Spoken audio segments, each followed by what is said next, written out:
जैसा कि आप सभी लोग यहाँ पे देख रहे हैं कि सेकेंडरी स्कूल एग्जामिनेशन 2024 का जो है एक क्वेश्चन पेपर है। और यहाँ पे देखिए ये जो है सेट कोड जो है डी का जो है मेरे पास उपलब्ध है। और यहाँ पे आप लोग देख सकते हैं ये विज्ञान का जो है कोड है 112। और यहाँ पे जो है क्वेश्चन बुकलेट जो सीरियल नंबर है वो है 0102544 है। ठीक है, ध्यान रखिएगा। तो ये वाला जो है हमारे पास सेट उपलब्ध है। इसका हमने ऑब्जेक्टिव जो है एक वीडियो में हमने अपलोड किया है। आप लोग को ऑब्जेक्टिव जो है इसमें टोटल 80 ऑब्जेक्टिव जो है हमने अपलोड कर रखा है। आप जा करके प्लेलिस्ट में सर्च करेंगे तो प्लेलिस्ट में एक मॉडल पेपर का जो है ऑब्जेक्टिव प्लेलिस्ट मिलेगा।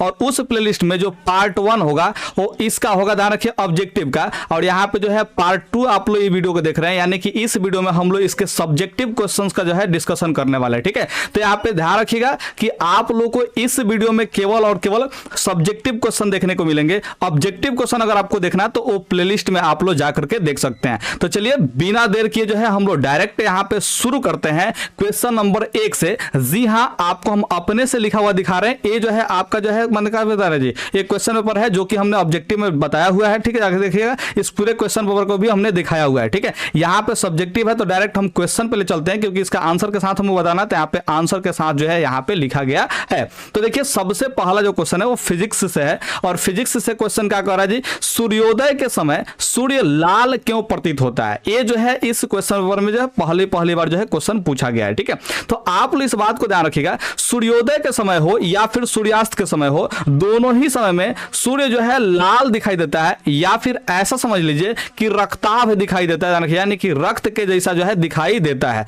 ऐसा क्यों होता है, इसी के कारण के बारे में पूछा हुआ है। तो जाहिर सी बात है कि कुछ ना कुछ तो रीजन होता होगा। तो वो रीजन क्या है थोड़ा समझने का प्रयास कीजिएगा। जैसे मान के चले कि ये आपका धरती है, ठीक है, ध्यान रखिएगा, और यहां पे जो है आप उपस्थित है, बहुत ही प्यारा सा मुस्कुराते हुए जो है आप यहाँ पे इस धरती पर उपस्थित है। ठीक है, अब आपका ही आंख के सामने से अगर देखिएगा इधर इस साइड में, तो आपको कहीं ना कहीं एक जगह ऐसा दिखाई देगा जहां पर क्या चीज, आसमान और ये धरती जो है दोनों का दोनों, यानी कि धरती जो है बहुत बड़का होगा आपके मुकाबले, ध्यान रखिएगा। तो ये कहीं ना कहीं देखिएगा इस दिशा में अगर देखते हैं तो आपको क्या दिखाई देगा जी, कहीं ना कहीं आसमान और धरती मिलता हुआ दिखाई देगा। बस वही वाला जो बिंदु है ना, ध्यान रखिएगा, तो ये वाला जो रेखा है इसी को हम लोग क्षितिज बोलते हैं। क्या बोलते हैं जी, क्षितिज बोलते हैं। ये वाला जो पॉइंट को हम लोग क्या बोलते हैं जी, क्षितिज बोलते हैं। ठीक है, अब थोड़ा सा बात को समझने का प्रयास कीजिएगा, हम आपसे क्या कहने जा रहे हैं थोड़ा सा एकदम स्पष्ट रूप से समझने का प्रयास कीजिएगा। अब जैसे ही यहाँ पे सूर्योदय होता है या फिर सूर्यास्त होता है, ठीक है, तो उस समय जो सूर्य होता है वो क्षितिज के ही निकट होता है, ध्यान रखिएगा, क्षितिज के ही क्या होता है जी, निकट होता है। इस बारे में आप लोग ध्यान रखिएगा। अब सूर्य जो है क्षितिज के निकट है, ध्यान रखिएगा, और इससे जो है प्रकाश किरण जो है हमारे धरती पर आ रहा है। तो देखिए धरती के ऊपर जो है वायुमंडल होते हैं, क्या उपस्थित होते हैं जी, वायुमंडल आप लोग के उपस्थित यहाँ पे होते हैं। ये सब वायुमंडल का हवा है, मान के चलिए ये सब हवा है। ठीक है, ध्यान रखिए। तो ये जो है सूर्य का जो प्रकाश है वो आता है, ध्यान रखिए, धरती पे। तो सूर्य का प्रकाश जो है श्वेत रंग का होता है। कौन सा रंग का होता है ये, श्वेत रंग का होता है। और सभी रंगों के जो है प्रकाश का जो वेग होता है, ध्यान रखिए, रंगों के जो प्रकाश का वेग जो होता है वो अलग अलग होता है। जैसे लाल रंग का प्रकाश का वेग ज्यादा होता है, ब्लू रंग का जो प्रकाश का वेग कम होता है, बैंगनी का और कम होता है, ध्यान रखिए। तो इस तरह से जो है आप लोग प्रकाश के वेग को जानते हैं। ठीक है, जब सातों किरण का जो है प्रकाश, माने सातों रंगों का जो प्रकाश है वो धरती पर पहुंचता है, यानी कि आपके आंखों तक पहुंचता है, तो वो प्रकाश जो है श्वेत दिखाई देता है।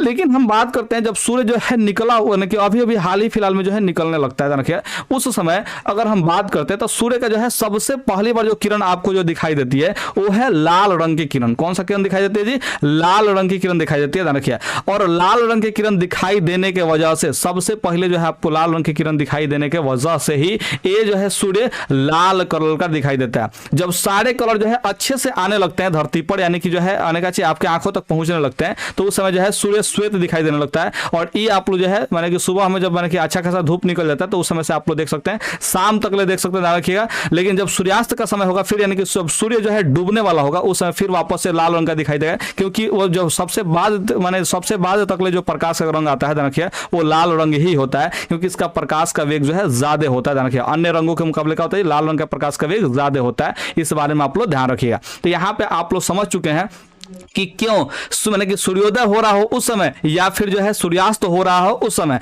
दोनों ही स्थितियों में लाल रंग का प्रकाश किरण जो है काची आपके आंखों तक पहुंचता है। इसी वजह से जो है वो सूर्य कैसे दिखाई देता है जी, रक्ताभ या फिर लाल दिखाई देता है। ठीक है, ध्यान रखिए।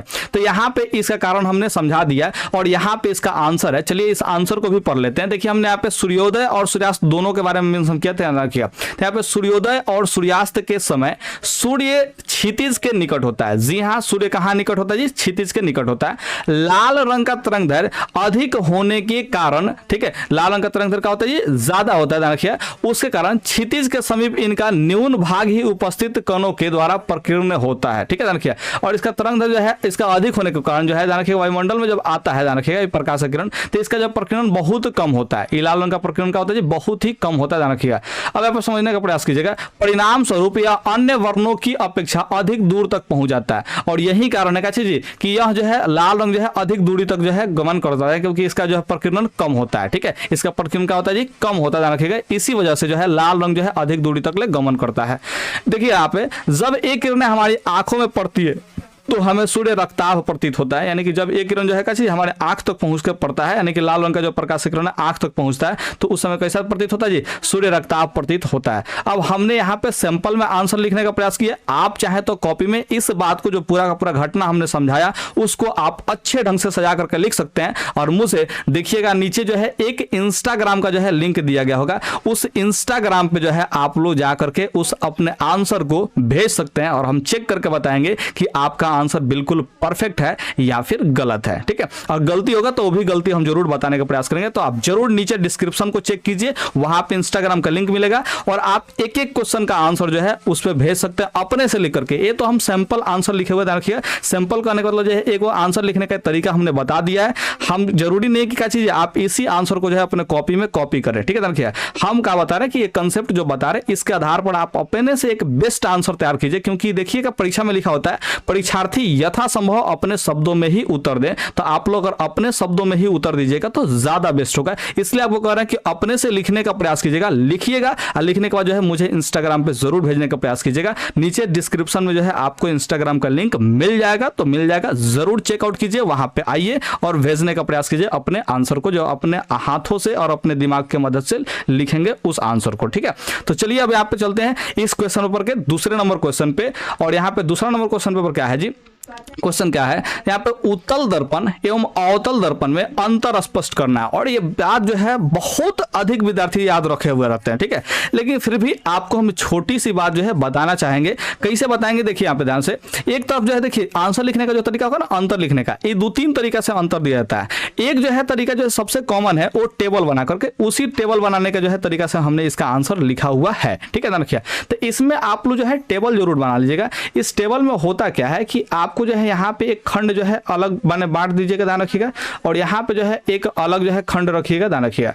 और ये वाला जो हेडिंग वाला होगा ना, ध्यान रखिएगा, ये हेडिंग वाला, ठीक है, इसको भी एक अलग लाइन में जो है रखिएगा। और यहाँ पे जो है एक नीचे जब सब आंसर लिखा जाता है यहाँ पे एक लाइन जो है ड्रॉ कर लीजिएगा और इसको यहाँ पे बॉक्स बना करके जो है क्या कर लीजिएगा जी, घेर लीजिएगा। ये आपका जो है एक आंसर हो जाएगा, अच्छा खासा जो है परफेक्ट अच्छा लुक में जो है आंसर हो जाएगा। और इस तरह से अगर आप लिख करके दिखाते हैं, परीक्षा में लिख करके आते हैं, तो आपको जो है अच्छा खासा नंबर भी मिल जाएगा। ठीक है, तो चलिए सबसे पहले क्या लिखिएगा, जब भी अंतर लिखना होगा तो आपको लिखना होगा उत्तल दर्पण एवं अवतल दर्पण में निम्नलिखित अंतर है। यानी कि जो भी चीज कहा होगा अंतर लिखने के लिए उसमें लिख दीजिएगा ये जो है निम्नलिखित अंतर है।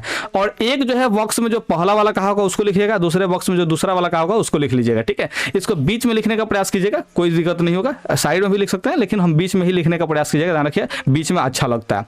चलिए यहाँ पे अंतर देखते हैं, पहला नंबर अंतर क्या है। ठीक है, और इसको जो है चौथाई के इधर मत लिखिएगा, जैसे कितने विद्यार्थी इधर लिखने लगते हैं, नहीं, इसको बॉक्स में ही 1 नंबर 2 नंबर 3 नंबर करके लिखिएगा, आप लोग ध्यान रखिएगा। तो एक कॉपी में जब भी लिखिएगा तो जो बॉक्स आप लोग बनाएंगे ना उसके अंदर ही नंबरिंग आपको करना है, चौथाई के इधर नंबरिंग इसका मत करने लगिएगा। ठीक है, ध्यान रखिएगा। भले इस सब का जो है नंबरिंग ऐसे कर सकते हैं कि 2 नंबर का जो है प्रश्नोत्तर आप लोग जो है आप लिख सकते हैं, प्रश्नोत्तर, ठीक है, और यहाँ पे जो है चल सकते हैं, ये चौथाई में चलेगा। ठीक है, लेकिन बाकी जो चीजें है ना वो आपको चौथाई के अंदर ही लिखना, ध्यान रखिएगा, यानी कि चौथाई के दूसरे तरफ यानी कि राइट साइड में लिखना होगा। आप लोग को ये बात हमेशा ध्यान रखिएगा। तो उत्तल दर्पण जो है यहाँ पे इसका अंतर क्या है ध्यान रखिएगा। तो पहला अंतर है कि उत्तल दर्पण में हमेशा काल्पनिक प्रतिबिंब बनता है। जी हाँ, उत्तल दर्पण जो होता है हमेशा उत्तल दर्पण हमेशा काल्पनिक प्रतिबिंब बनाता है और छोटा प्रतिबिंब बनाता है और साथ में सीधा प्रतिबिंब बनाता है। ये तीन गो चीज आप लोग जरूर याद रखिएगा। उत्तल दर्पण हमेशा काल्पनिक प्रतिबिंब बनाता है, दूसरा चीज हमेशा छोटा प्रतिबिंब बनाता है और तीसरा चीज हमेशा ये सीधा प्रतिबिंब बनाता है, हमेशा सीधा प्रतिबिंब बनाता है। ध्यान रखिए, चाहे कोई भी परिस्थिति हो उस समय सीधा ही प्रतिबिंब बनाएगा।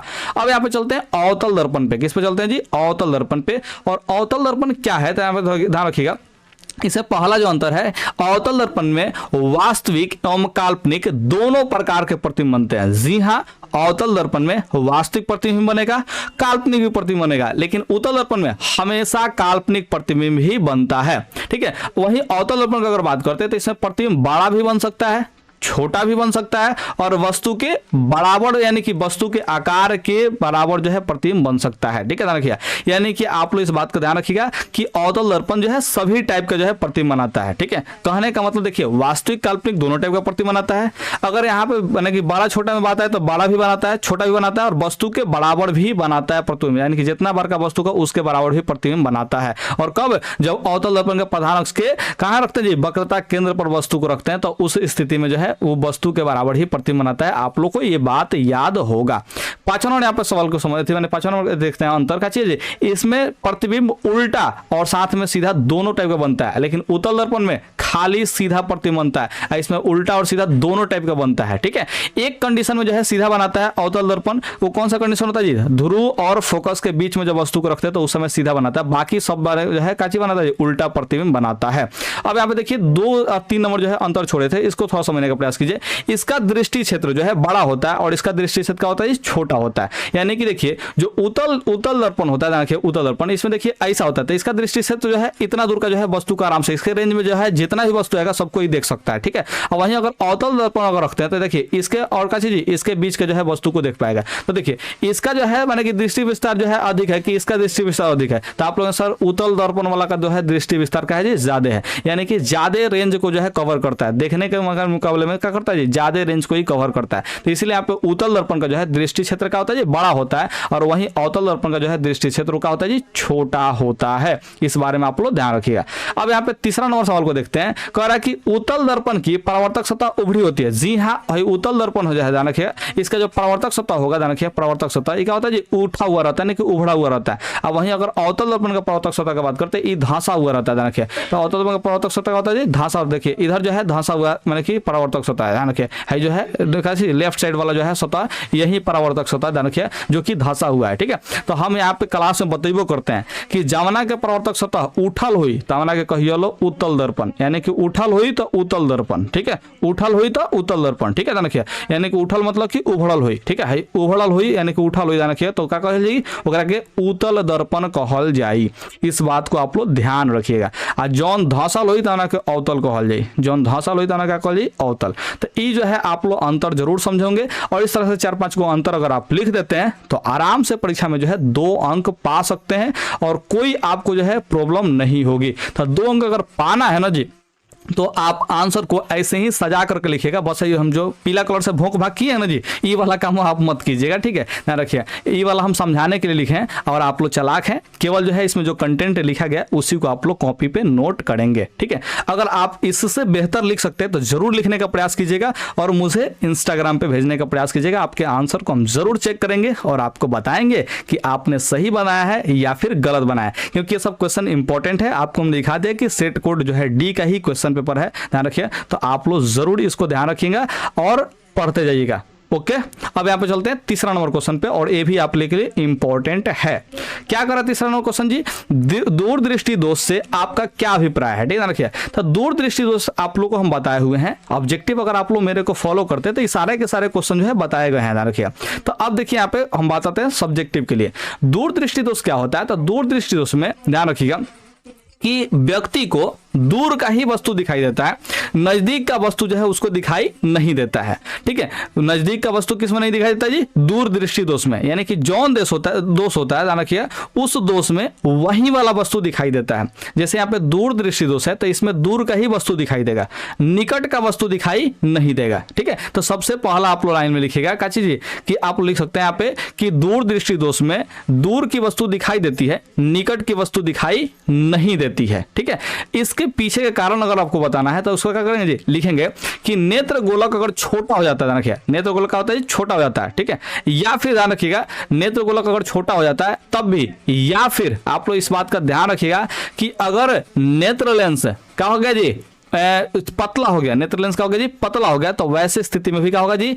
आपको जो है दूर दृष्टि दोष हो सकता है। ठीक है, तो चलिए इसका आंसर को तो नहीं सब पढ़ते हैं, इसके इंडेक्स में ही हम लोग बात करेंगे तो ज्यादा बेस्ट होगा। ठीक है, तो नेत्र गोलक छोटा होने के कारण आंख का लेंस नजदीक की वस्तुओं का प्रतिबिंब रेटिना के पीछे बनाता है। देखिए यहाँ पे नेत्र गोलक छोटा, जैसे मान चले कि सामान्य से आप लोग देखिए हाई वाला जो है नेत्र गोलक है। ठीक है, ध्यान रखिए यहाँ पे जो है आपका कार्निया है और यहाँ पे जो है आपका नेत्र लेंस है। ठीक है, इस लेंस को पता है कि यहां पे जो है वस्तु का प्रतिबिंब बनाना है। अगर मान के चलिए ई वाला जो है हमेशा इसको पता है कि ई वाला जो है लेंस हमेशा रेटिना पर प्रतिबिंब बनाएगा तो बनाएगा, इसको ये बात पता है। अब किसी कारणवश आंख पर जो है चोट लगता है और चोट लगने की वजह से क्या होता है जी? हाई जो है माने कि ये वाला जो यहाँ पे जो था, ठीक है, वो किसी कारणवश जो है चापुट होके यहाँ पे चला आया। ठीक है, हाई वाला जो है रेटिना जो है यहाँ पे चला है चापुट होके, चाहे इधर से जो है एक खिसक गया। रखिए किसी भी स्थिति में ये नेत्र गोलक का जो है मैंने कहा जी लंबाई यहाँ पे छोटा हो गया, नेत्र गोलक का हो गया जी छोटा हो गया। रखिए तो वैसी स्थिति में देखिए हाई नेत्र लेंस को तो पता है कि हमें इतना ही दूरी पर प्रतिबिंब बनाना है। ठीक है, लेकिन ये जो है आगे घुसक गया है, इसका मतलब क्या हुआ जी कि प्रतिबिंब अभी भी कहाँ बनाएगा जी? यहीं पे बनाएगा। ये यहाँ पे थोड़ी ना जानता है कि यहाँ पे जो है आगे है अब रेटिना। ठीक है, रखिए तो यहाँ पे हमको प्रतिबिंब बनाना नहीं, ये आंख को ये बात पता नहीं होता है। नेत्र लेंस जो है अपना दूरी फिक्स रखता है, इसको हमेशा यहां वाला जो दूरी है इसी पर प्रतिबिंब बनाना है तो बनाना है, इसको ये बात पता है। अब ये आगे घुसक गया है यानी कि जो है नेत्र गोलक छोटा हो गया, तो वैसे स्थिति में क्या होगा जी? ये नेत्र लेंस जो है ये रेटिना के पीछे प्रतिबिंब बनाएगा। तो वही कह रहा है कि वस्तु का जो प्रतिबिंब है रेटिना के पीछे बनाता है। ठीक है, और जब रेटिना के पीछे बनाएगा यानी कि देखिए दूर प्रतिबिंब बना रहा है, तो इसीलिए इसको बोलते हैं दूर दृष्टि दोष।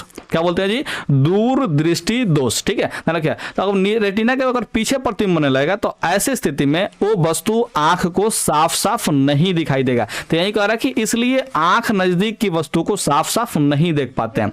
क्यों? क्योंकि निकट वाले वस्तु का जो है निकट वाले वस्तु का जो प्रतिबिंब है ये बनाने में असमर्थ हो जाता है। यहाँ पे ध्यान रखिएगा। अब थोड़ा समझने का प्रयास कीजिए। लेकिन दूर की वस्तु को साफ साफ देख पाता है, और आपको हम बताया कि दूर दृष्टि दोष में दूर का वस्तु आराम से साफ साफ देख सकते हैं। तो इस दृष्टि दोष को दूर दृष्टि दोष कहा जाता है। और ऐसा जो दृष्टि दोष है ध्यान रखिएगा, निकट के वस्तु जिसमें साफ साफ नहीं दिखाई दे रहा है उस दृष्टि दोष को क्या बोलते हैं जो हम लोग यहाँ पे हम लोग बोलते हैं दूर दृष्टि दोष। और इसको दूर करने के लिए उचित फोकस दूरी के उत्तल लेंस का व्यवहार किया जाता है, या फिर उत्तल लेंस से बने चश्मे का व्यवहार किया जाता है। तो आप लोग याद रखिएगा, देखिए अगर यहाँ पे बात करते हैं उत्तल लेंस का, ठीक है, और यहाँ पे एक बात करते हैं अवतल लेंस का। ठीक है, किसमें कौन लगेगा इसके लिए आप लोगों को एक ट्रिक हम बताए थे ऑब्जेक्टिव वाले में। अगर आपने ऑब्जेक्टिव नहीं पढ़ा है ध्यान से, ठीक है, तो आप जाकर के फिजिक्स का ऑब्जेक्टिव पढ़िएगा जरूर। मेरे चैनल पे जो है प्लेलिस्ट में उपलब्ध है, सारे के सारे चैप्टर्स का ऑब्जेक्टिव हमारे चैनल पे उपलब्ध है। जाकर के आपको सिर्फ और सिर्फ प्लेलिस्ट खोलना है और वहां से देखते जाना है। ठीक है, तो देखिए यहाँ पे उत्तल लेंस अवतल लेंस के बारे में हम बात कर रहे हैं। एक जो है आप लोग दोष हमेशा सुनते होंगे दूर दृष्टि दोष, और एक सुनते होंगे निकट दृष्टि दोष या फिर नजदीक दृष्टि दोष। ध्यान रखिए, तो यहाँ पे निकट दृष्टि दोष ही अधिक प्रचलित है, तो इसको हम लोग लिख लेते हैं। ठीक है, अब यहाँ पे बात करते हैं, देखिए है दूर जो है या फिर इसी को जो है दीर्घ भी लिखता है। ध्यान रखिए, तो जो दो अक्षर में है ध्यान रखिए, इसका जो लेंस होगा वो 3 अक्षर में होगा। एक अक्षर बढ़ा के 2 अक्षर में है, उसका लेंस का होगा जी 3 अक्षर में होगा। ध्यान रखिए, तो यहाँ पे देखिए ये 2 अक्षर में तो 3 अक्षर में कौन सा लेंस होगा जी? तो उत्तल लेंस होगा। कौन सा लेंस होगा जी? उत्तल लेंस। तो आप लोग याद रखिएगा दूर दृष्टि दोष में उत्तल लेंस का प्रयोग होता है। और वहीं निकट दृष्टि दोष में देखिए 3 अक्षर है, या फिर नजदीक कहेगा तो 4 अक्षर होगा। तो निकट दृष्टि दोष होगा चाहे नजदीक दृष्टि दोष होगा। ध्यान रखिए, 3 अक्षर में होगा तो 4 अक्षर कीजिएगा, 4 अक्षर में होता है 4 अक्षर रखिएगा। ठीक है, ध्यान रखिएगा। तो ऐसी स्थिति में यहाँ पे अवतल लेंस का प्रयोग होता है, यानी कि एक अक्षर बढ़ा करके आपको जो है लेंस के बारे में सोचना है। दूर या दीर्घ पूछा है तो 2 अक्षर में है तो करेंगे जी, इसको 3 अक्षर करके लेंस के बारे में सोचेंगे। 3 अक्षर में कौन सा लेंस है जी? उत्तल लेंस है। तो ध्यान रखिएगा दूर दृष्टि दोष के निवारण में उत्तल लेंस का जो है व्यवहार किया जाएगा। अब वहीं निकट दृष्टि दोष का बात करते हैं, तो इसके माने कि दृष्टि दोष में क्या चीज अवतल लेंस का जो है व्यवहार किया जाएगा। मुझे उम्मीद है कि आप लोग इस बात को समझे होंगे। ठीक है, तो दूर दृष्टि होने का जो है दो कारण है। कितना कारण है जी? दो कारण है। एक तो नेत्र लेंस का जो है गोलक जो है वो छोटा हो जाए, ठीक है, नेत्र जो है गोलक क्या हो जाए जी? छोटा हो जाए, तो वैसे स्थिति में जो है ये दूरदृष्टि दोष हो सकता है। या फिर दूसरा चीज है नेत्र लेंस जो है पतला हो जाए, तो वैसे स्थिति में भी दूरदृष्टि दोष हो सकता है, ठीक है। तो दोनों ही कंडीशन को आप लोग याद रखिएगा और 3 नंबर का जो है आप लोग आंसर जो है याद जरूर कर लीजिएगा। लिखने का तरीका थोड़ा सा अच्छा आप लोग कर सकते हैं। देखिए इस दोष का निवारण किस प्रकार किया जाता है ये भी आप लोग यहाँ पे देख ले कि दूरदृष्टि दोष का निवारण किससे करते हैं जी? उत्तल लेंस के माध्यम से हम लोग करते हैं। तो यहाँ पे जो है उत्तल लेंस इसका आंसर हो जाएगा, ठीक है। अब यहाँ पे हम लोग चलते हैं चौथा नंबर क्वेश्चन पे, और क्या कहता है चौथा नंबर क्वेश्चन, थोड़ा सा समझने का प्रयास कीजिए। देखिए 4 नंबर क्वेश्चन कह रहा है कि घरों के विद्युत परिपथ में विद्युत उपकरण समांतर क्रम में क्यों जोड़े जाते हैं? यहाँ पे समांतर क्रम की जगह पे पार्श्व क्रम भी कह सकता है, ठीक है। रखिए पार्श्व क्रम भी शब्द दे सकता है, तो आप लोग इसको याद रखिएगा। घरों के जो है विद्युत परिपथ में विद्युत उपकरण जो है उसको पार्श्व क्रम में क्यों जोड़ा जाता है, इसके बारे में यहाँ पे थोड़ा सा हम लोग ध्यान देते हैं। कैसे ध्यान देना है थोड़ा समझने का प्रयास कीजिएगा। देखिए अगर घर का बात करते हैं, घर का, ठीक है, इसमें जो भी आप लोग जो है वायरिंग करते हैं यानी कि विद्युत परिपथ जो है बनाते हैं वायरिंग करते हुए, ध्यान रखिए उसमें जो भी विद्युत उपकरण होता है, विद्युत उपकरण मतलब क्या चीज? बल्ब हो, पंखा हो, या फिर मोटर हो, चाहे एसी हो, कूलर हो, कुछ भी हो, ठीक है, इस सबको जो है पार्श्व क्रम में ही जोड़ा जाता है। ऐसा क्यों किया जाता है इसके बारे में यहाँ पे जिक्र करना है, ठीक है। तो देखिए इसका आंसर में लिखा गया है प्रत्येक परिपथ में विद्युत उपकरण विद्युन्मय तथा उदासीन तारों के बीच समांतर क्रम में जुड़े होते हैं। जो सवाल में कहा है वही बात को थोड़ा सा अलग तरीके से लिखा गया है। प्रत्येक उपकरण में धारा के प्रवाह को संचालित करने के लिए अलग अलग स्विच लगे होते हैं। यानी कि प्रत्येक उपकरण को ध्यान रखिए, अगर धारा देना है तो उसके लिए अलग अलग जो है स्विच लगाया जाता है। जैसे आपके घर में देखिएगा कि बोर्ड होगा, उसमें बहुत सारा जो है स्विच होगा, बटन होगा, ध्यान रखिए बहुत सारा जो है बटन होगा, ठीक है। जैसे एगो बटन दबाने पर पंखा चलता होगा, एगो बटन दबाने पर जो है क्या चीज बॉल जलता होगा, एगो बटन दबाने पर कूलर चलता होगा, एगो बटन दबाने पर क्या चीज आपका जो है हीटर अगर लगा होगा तो हीटर चलता होगा, एक बटन दबाने पर कैसे जी चार्जिंग चलता होगा, ध्यान रखिएगा चार्जिंग बने के स्टार्ट हो जाता है, चार्जर लगाएंगे तो चार्जिंग बने के सॉकेट हो जाता है। तो इस तरह से आप लोग अलग अलग जो है बटन का प्रयोग करते हैं। तो एक समांतर क्रम में अगर जोड़ते हैं, ध्यान रखिए, तो एक बेनिफिट हो जाता है कि आप अलग अलग उपकरणों के लिए अलग अलग स्विच लगा सकते हैं और उसको अलग अलग इंडिविजुअल जो है कंट्रोल कर सकते हैं। एक फायदा मैंने कि आपको यहाँ पे गिना है, ठीक है। अगला यहाँ पे समझने का प्रयास कीजिएगा। देखिए कह रहा है कि स्विच हमेशा विद्युन्मय तार में जोड़ा जाता है, यानी कि जिसमें जो है करंट होता है उस तार में क्या करते हैं जी स्विच को होता है, यानी कि मेन जो फेज होता है, जो मेन फेज जिसमें करंट आता है पोल से, ध्यान रखिएगा उस फेज में क्या करते हैं जी इस स्विच को लगाते हैं, ठीक है। ध्यान रखिएगा आप लोग के भाषा में अगर कैसे जी बोले लालका तरवा में लगाते हैं, रखिए आप लोग के भाषा में। अब यहाँ पर समझते हैं इससे यह लाभ है कि यदि एक परिपथ को कोई स्विच बंद हो, ठीक है, यदि एक परिपथ का कोई जो है स्विच का हो बंद हो, ठीक है, देखिए एक परिपथ का कोई स्विच जो है बंद हो तब भी अन्य उपकरण के परिपथ पर इसका कोई प्रभाव नहीं पड़ता है। और इस समांतर क्रम में जोड़ने से जो है फायदा ही होता है कि अगर एक स्विच बंद रखें, जैसे बॉल हमको नहीं चालू करना है तो बॉल हम बंद कर दिए, ठीक है, तो बाकी मेरा पंखा उंखा जो है चलता रहेगा, ठीक है। अगर वहां चल के हमको कूलर चलाना है, पंखा बंद करना है, इसका भी ऑफ कर सकते हैं, बाकी जो है क्या चीज चालू आप लोग रख सकते हैं आराम से। तो आप इंडिविजुअली कंट्रोल कर सकते हैं, ये एक बेनिफिट हो जाता है समांतर क्रम में जोड़ने से, ठीक है। अब देखिए इसके अलावा परिपथ से जुड़े सभी उपकरणों को समान वोल्टता प्रदान करता है। और इसके अलावा अगर समांतर क्रम में जोड़ते हैं तो हर एक उपकरण को जो है समान वोल्टेज मिलेगा। ऐसा नहीं होगा कम और ज्यादा जो है वोल्टेज होने लगेगा, नहीं। अगर समांतर क्रम में आप लोग जोड़ते हैं हर एक उपकरण को तो वैसे स्थिति में एक समान वोल्टेज मिलेगा। जैसे पंखा को 220 वोल्ट मिल रहा है तो आपके बल्ब को भी 220 वोल्ट मिलेगा, आपके कंप्यूटर को जुड़ा है तो कंप्यूटर को भी 220 वोल्ट मिलेगा। ये जो है समांतर क्रम में जोड़ने से ये फायदा होता है। अगला आप समझते हैं ऐसा करने से सभी समांतर शाखाओं के सिरों के बीच का विभवांतर बराबर होता है, इसलिए लैंप, बिजली, आयरन, रेफ्रिजरेटर, रेडियो आदि एक ही विभव पर प्रचलन के योग्य बनाया जा सकता है। यानी कि एक ही विभव पर, यानी कि एक ही विभवांतर पे सभी उपकरणों को आप चला सकते हैं। इस समांतर क्रम में जोड़ने का फायदा है। इस बात को आप लोग समझे होंगे, मुझे आप लोगों से यही उम्मीद है। ठीक है, तो उम्मीद करते हैं कि आप लोग इस क्वेश्चन का आंसर समझ गए होंगे कि इसके हमने दो फायदे बताए। एक तो फायदा क्या चीज कि आप अलग अलग उपकरण के लिए अलग अलग स्विच लगा सकते हैं। ठीक है, और दूसरा फायदा अगर अलग अलग जो है माने कि समांतर क्रम में जोड़ते हैं उपकरणों को तो इससे एक समान वोल्टेज सबको दिया जा सकता है। तो ये दो फायदे हैं जिसको आप लोग चाहे तो 1 नंबर और 2 नंबर करके भी लिख करके आप 2 अंक प्राप्त कर सकते हैं, या फिर आप ऐसे भाषा का उपयोग करके भी आप 2 अंक प्राप्त कर सकते हैं। तो क्या आप लोग 1 नंबर और 2 नंबर में लिखने में माने कि प्रयास कर सकते हैं? अगर कर सकते हैं तो इसको जरूर लिखिए और लिख करके मुझे इंस्टाग्राम पर जरूर भेजिए। आपके आंसर का हम इंतजार कर रहे हैं,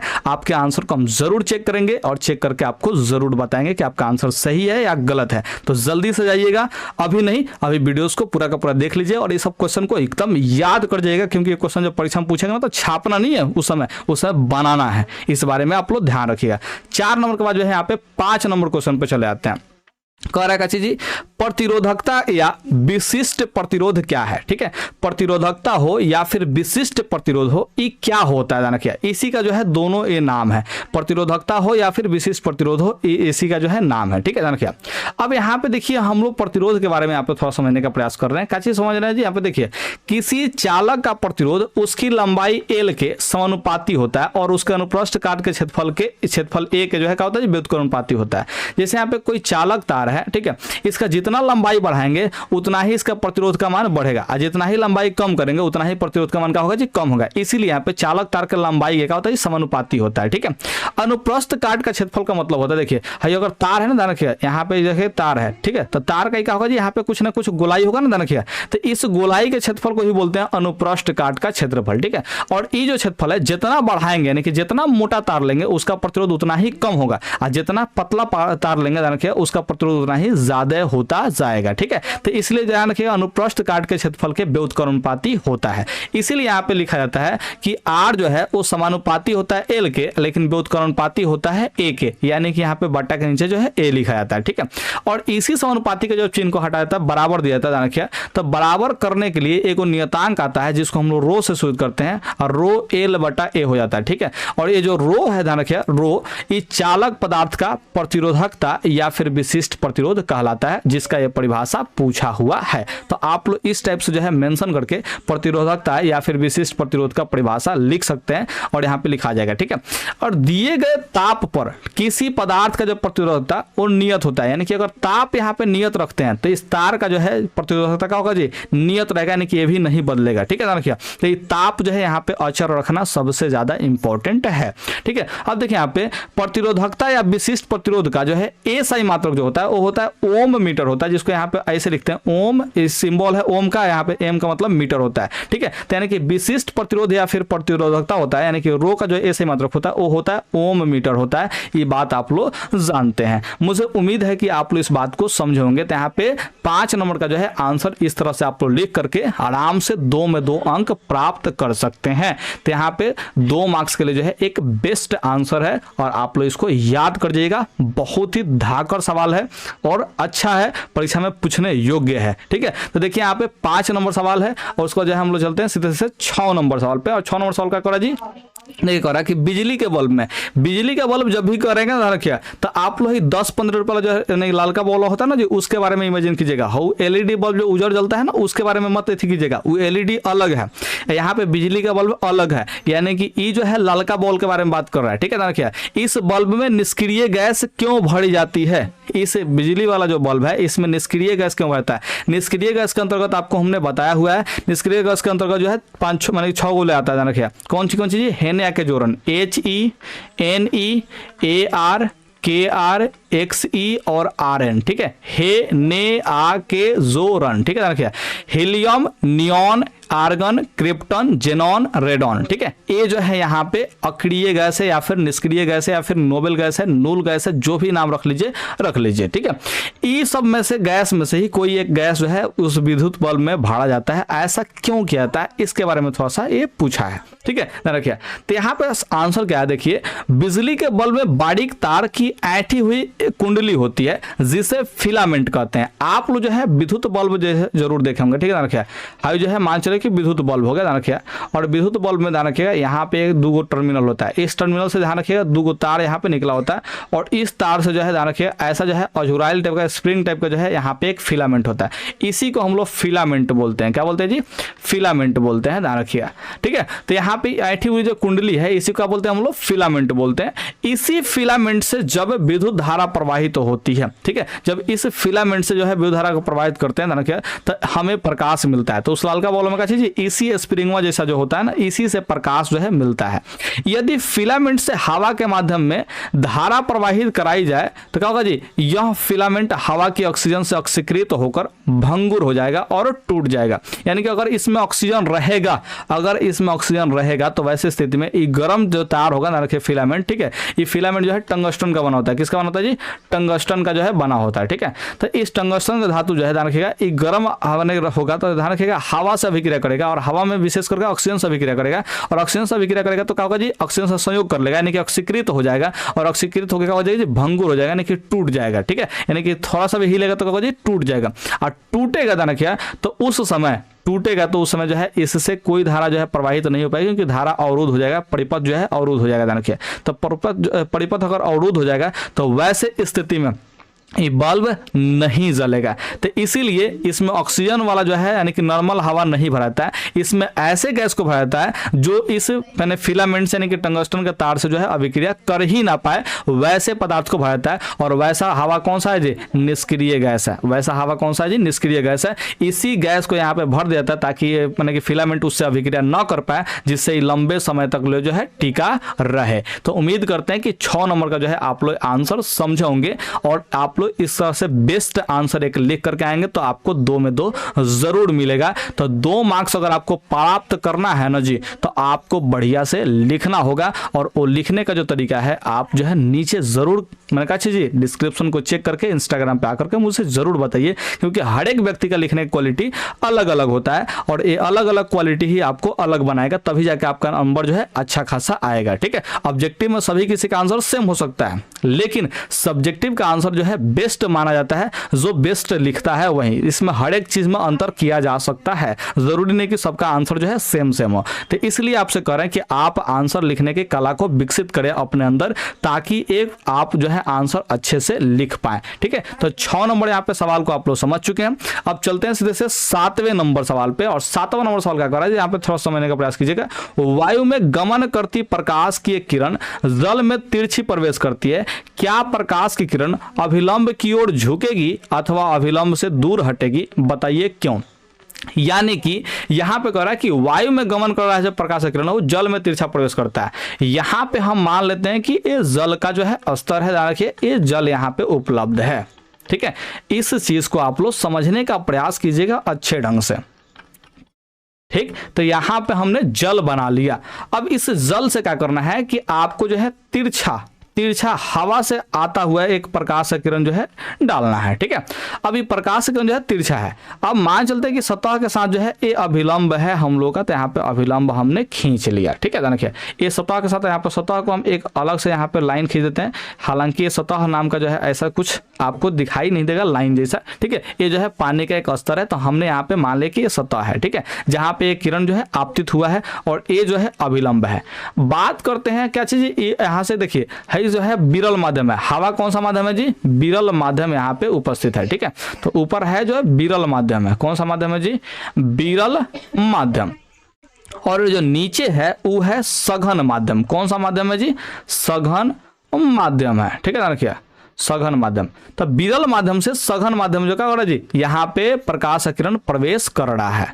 तो ऐसे स्थिति में जो प्रकाश का जो वेग है, ध्यान रखिए, जो हवा में यानी कि विरल माध्यम में जो है क्या चीज प्रकाश जो है, ध्यान रखिए, इसका वेग क्या होगा जी, महत्तम टाइप का होगा, ध्यान रखिए, यानी कि लगभग जो है महत्तम होगा, ठीक है। और इस महत्तम प्रकाश के वेग से सीधे से कहाँ जा रहा है जी, पानी में जा रहा है। तो पानी में इसका जो है वेग कम होगा, और जब वेग कम होगा ध्यान रखिए, तो क्या होगा जी, यहाँ पे जो है प्रकाश का जो किरण है ये अभिलंब की ओर मुड़ जाएगा।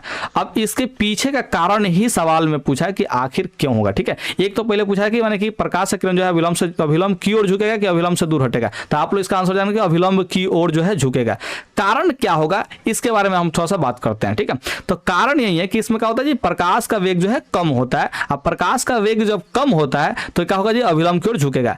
क्यों झुकेगा थोड़ा समझने का प्रयास कीजिए। जैसे ही मान चलिए कि पानी है और आपने यहां से एक पत्थर उठाया, पत्थर उठा के जो है तिरछा एकदम मार दिया इसमें, ठीक है, ध्यान रखिए, इस जल में मारा, तो आप जब हवा में पत्थर को मारेंगे ना तो पत्थर का जो है वेग बहुत अधिक होगा, बहुत अधिक होगा। और जब एक बैग यहाँ पे जो है पानी की सतह से टकराएगा तो उसका वेग एक बैग जो है कम होगा, और जब एक बैग कम होगा देखिएगा तो पत्थर जो है नीचे की तरफ यहाँ पे इसे गिर जाता है, जबकि पत्थर को जाना चाहता था इधर, लेकिन काची वजह कि यहाँ से पानी का वेग, पानी से जब टकराया तो जाना कि इसका वेग जो है कम हुआ, और कम जब वेग हुआ तो क्या होगा जी, नीचे जो है माने कि गिर गया, जाना यानी कि गुरुत्वाकर्षण बल इस पे हावी हो गया और क्या हो गया जी, गिर गया, जाना। तो उसी तरह से प्रकाश के साथ भी होता है। प्रकाश का जब वेग माने कि यहाँ पे आता है तो प्रकाश का वेग जो है अधिक होता है। ठीक है, जैसे ही यहाँ पे जल में प्रवेश करता है तो इसका वेग कम होता है, और कम होने की वजह से जो है क्या होता है जी, यहाँ पे गुरुत्वाकर्षण बल जो है यहाँ पे हावी हो रहा है, ध्यान रखिएगा। अब यहाँ पे गुरुत्वाकर्षण बल तो नहीं बोलेंगे, ध्यान रखिएगा, लेकिन यहाँ पे वेग कम होने की वजह से क्या हो रहा है जी, यहाँ पे प्रकाश का किरण जो है अभिलंब की ओर मुड़ रहा है। पत्थर केस में गुरुत्वाकर्षण बल सही है, लेकिन प्रकाश के वेग में हम इसको सही नहीं मानेंगे, ध्यान रखिएगा। तो यहाँ पे देखिए प्रकाश का वेग जो है केवल जल में यहाँ पे कम हो रहा है, जिसके वजह से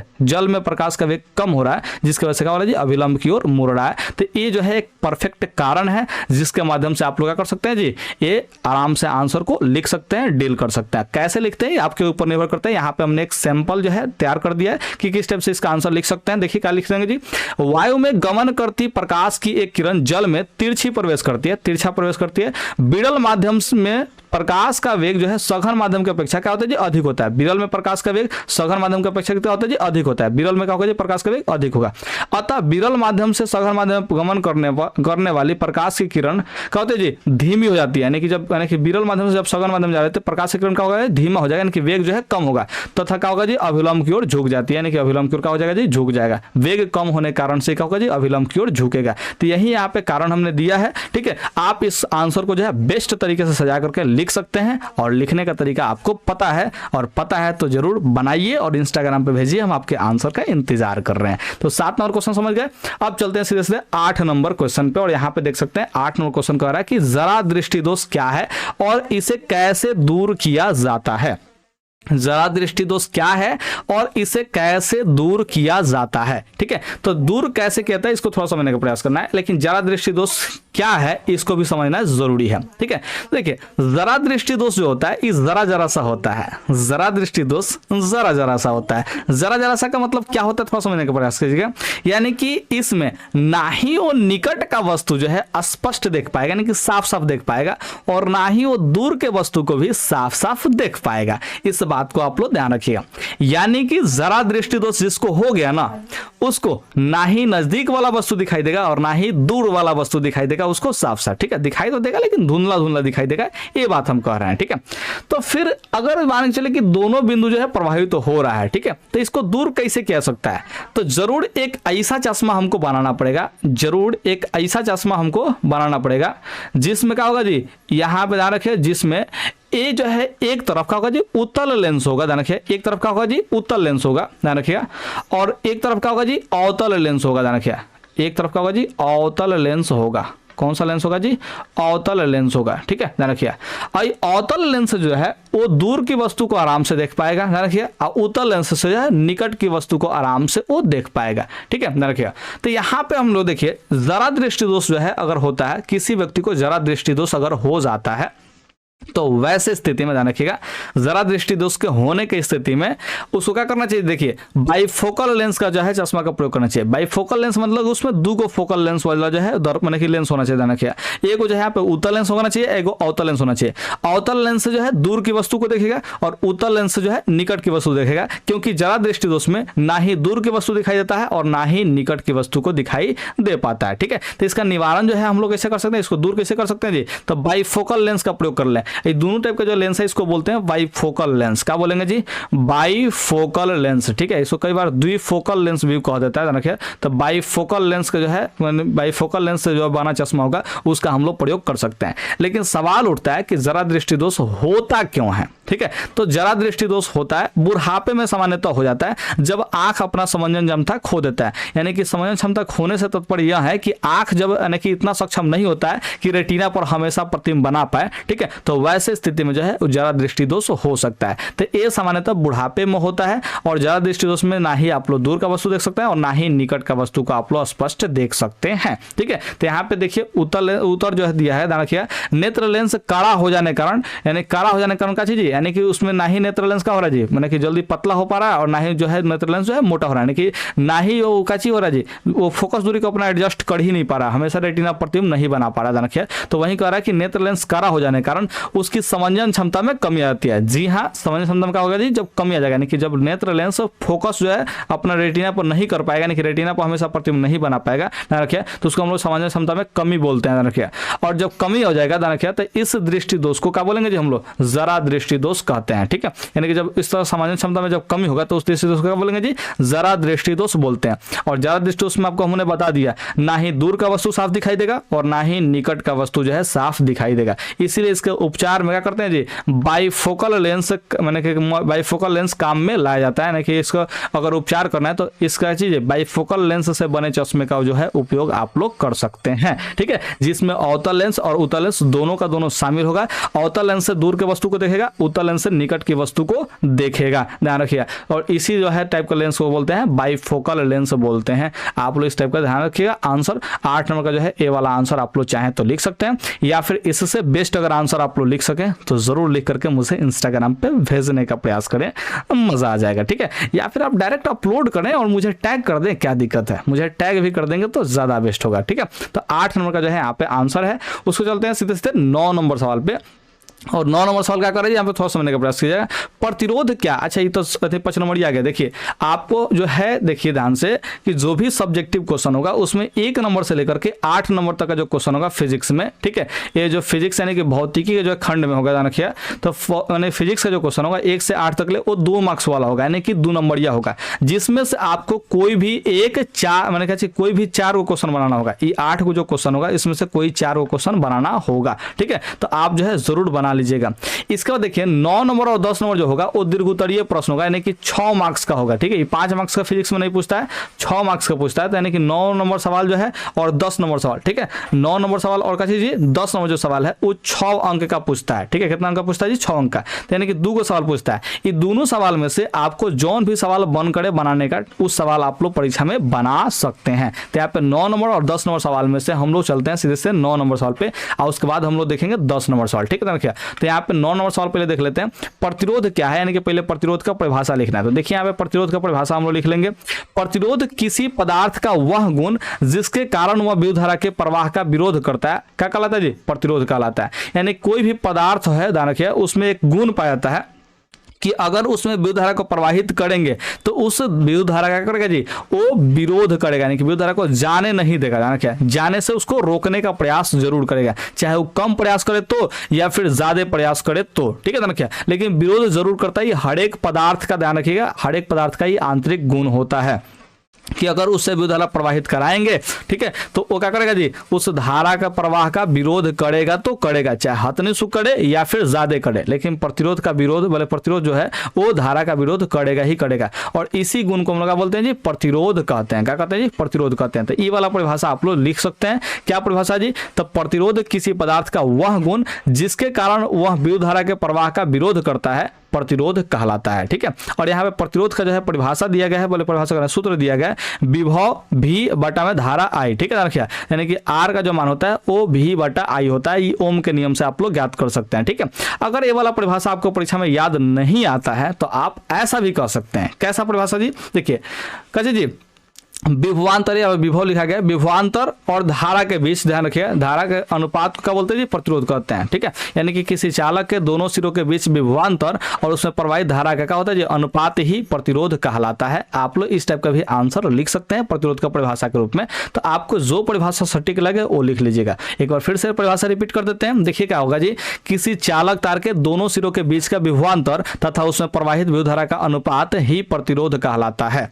आप इस परिभाषा को आराम से लिख सकते हैं और लिख करके मुझे भेज भी सकते हैं, और साथ में आप चाहें तो परिभाषा ये परीक्षा में भी लिख सकते हैं अगर ये वाला परिभाषा याद न आए तो। ठीक है, तो नहीं याद आएगा तो आप इस परिभाषा को आप लोग आराम से लिख सकते हैं। अब यहाँ पे अगला सवाल कहते हैं, कह रहा कि कुंडली, किसी कुंडली का प्रतिरोध आमीटर और वोल्टमीटर की सहायता से ज्ञात करने के लिए प्रयोग का वर्णन करें। ठीक है, यानी कि कैसे किसी कुंडली का जो है प्रतिरोध आप लोग ज्ञात कर सकते हैं। रखिएगा किसके सहायता से जी, आमीटर की सहायता से और वोल्टमीटर की सहायता से इसको ज्ञात करने के लिए को प्रयोग मैंने करिए। ठीक है, और उस प्रयोग का जो है वर्णन करना है। ठीक है, तो हमने यहाँ पे डायरेक्ट जो है प्रयोग का वर्णन किया हुआ है, ध्यान रखिए। तो प्रयोग का वर्णन कैसे कर सकते हैं थोड़ा समझने का प्रयास कीजिए। देखिए क्या कह रहा है जी, विभवांतर और धारा पर प्रतिरोध प्राप्त करने के लिए, ठीक है, विभवांतर और धारा पर प्रतिरोध प्राप्त करने के लिए चित्र के अनुसार वोल्टमीटर को प्रतिरोध के समांतर क्रम में, ठीक है, कौन सा क्रम में जी, समांतर क्रम में, तथा अमीटर को श्रेणी क्रम में संयोजित किया जाता है। जाना क्या, तो यहाँ पे देखिए प्रतिरोध को समांतर क्रम यहाँ पे लगा लीजिएगा। देखिए क्या कह रहा है जी कि विभवांतर और धारा पर जो है प्रतिरोध प्राप्त करना है। ठीक है, यानी किस पर जी, विभवांतर और धारा पर, क्योंकि यहाँ पे अमीटर और वोल्टमीटर की सहायता से कहता है। अमीटर जो है यानी क्या करता है जी, ये धारा को मापता है, किसको मापता है जी, धारा को। अब वोल्टमीटर जो होता है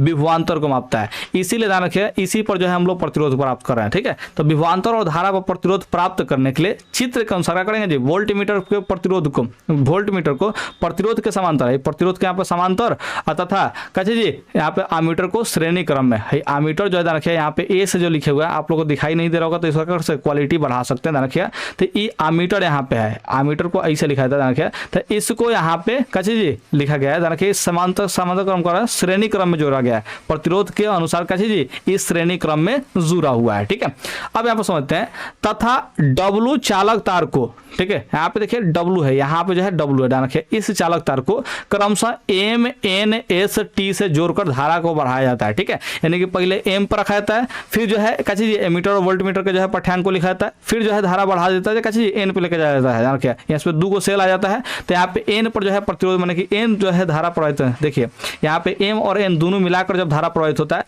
तो उस समय ध्यान रखिएगा कैसे जी, फिर भी और ए से जो है ध्यान रखिएगा वोल्टमीटर और एमीटर से जो है उसका पाठ्यांक लिख दिया जाता है। एमीटर से विद्युत धारा का मान प्राप्त होगा और वोल्टमीटर से विभवांतर का मान प्राप्त होगा, दोनों को लिख लेंगे। फिर क्या करेंगे जी, एस पर जो है लेके जाएंगे, ध्यान रखिएगा, और इस जाने की चीज धारा को जो है यहाँ पे 3 को देखिए 3 को सेल आ गया, तीनों सेल का जो है जो धारा बने के बढ़ाएंगे, ध्यान रखिएगा। उस समय फिर से वापस से वोल्टमीटर से विभवांतर का और एमीटर से कैसे जी यहाँ पे विद्युत धारा का जो है मान हम लोग लिख लेंगे। उसको यहाँ पे टी के बाद जो है ध्यान रखिए टी सेल को भी अगर ले लेंगे, ध्यान रखिएगा, तो ऐसी स्थिति में इसको हम घसका सकते हैं, देखिए इसको बार बार क्या कर सकते हैं, घसका सकते हैं। तो अलग अलग यहाँ पे मैंने धारा पर क्या करते हैं जी, अलग अलग विभवांतर और एमीटर से जो है कैसे जी विद्युत धारा का जो है प्रतिरोध हम विद्युत धारा का प्रतिरोध करें, विद्युत धारा का जो है मान हम लोग ज्ञात कर सकते हैं। थोड़ा सा समझने का प्रयास कीजिए, एक बार फिर से गड़बड़ा रहे हैं लेकिन समझाने का प्रयास करते हैं फिर से। देखिएगा अच्छी है, यहाँ पे जो है तार है, इससे पहले एम यहाँ पे धारा प्रवाहित हो रहा है, ठीक है, उसको जो है क्या करेंगे जी एम और एन दोनों मिला के प्रवाहित करेंगे।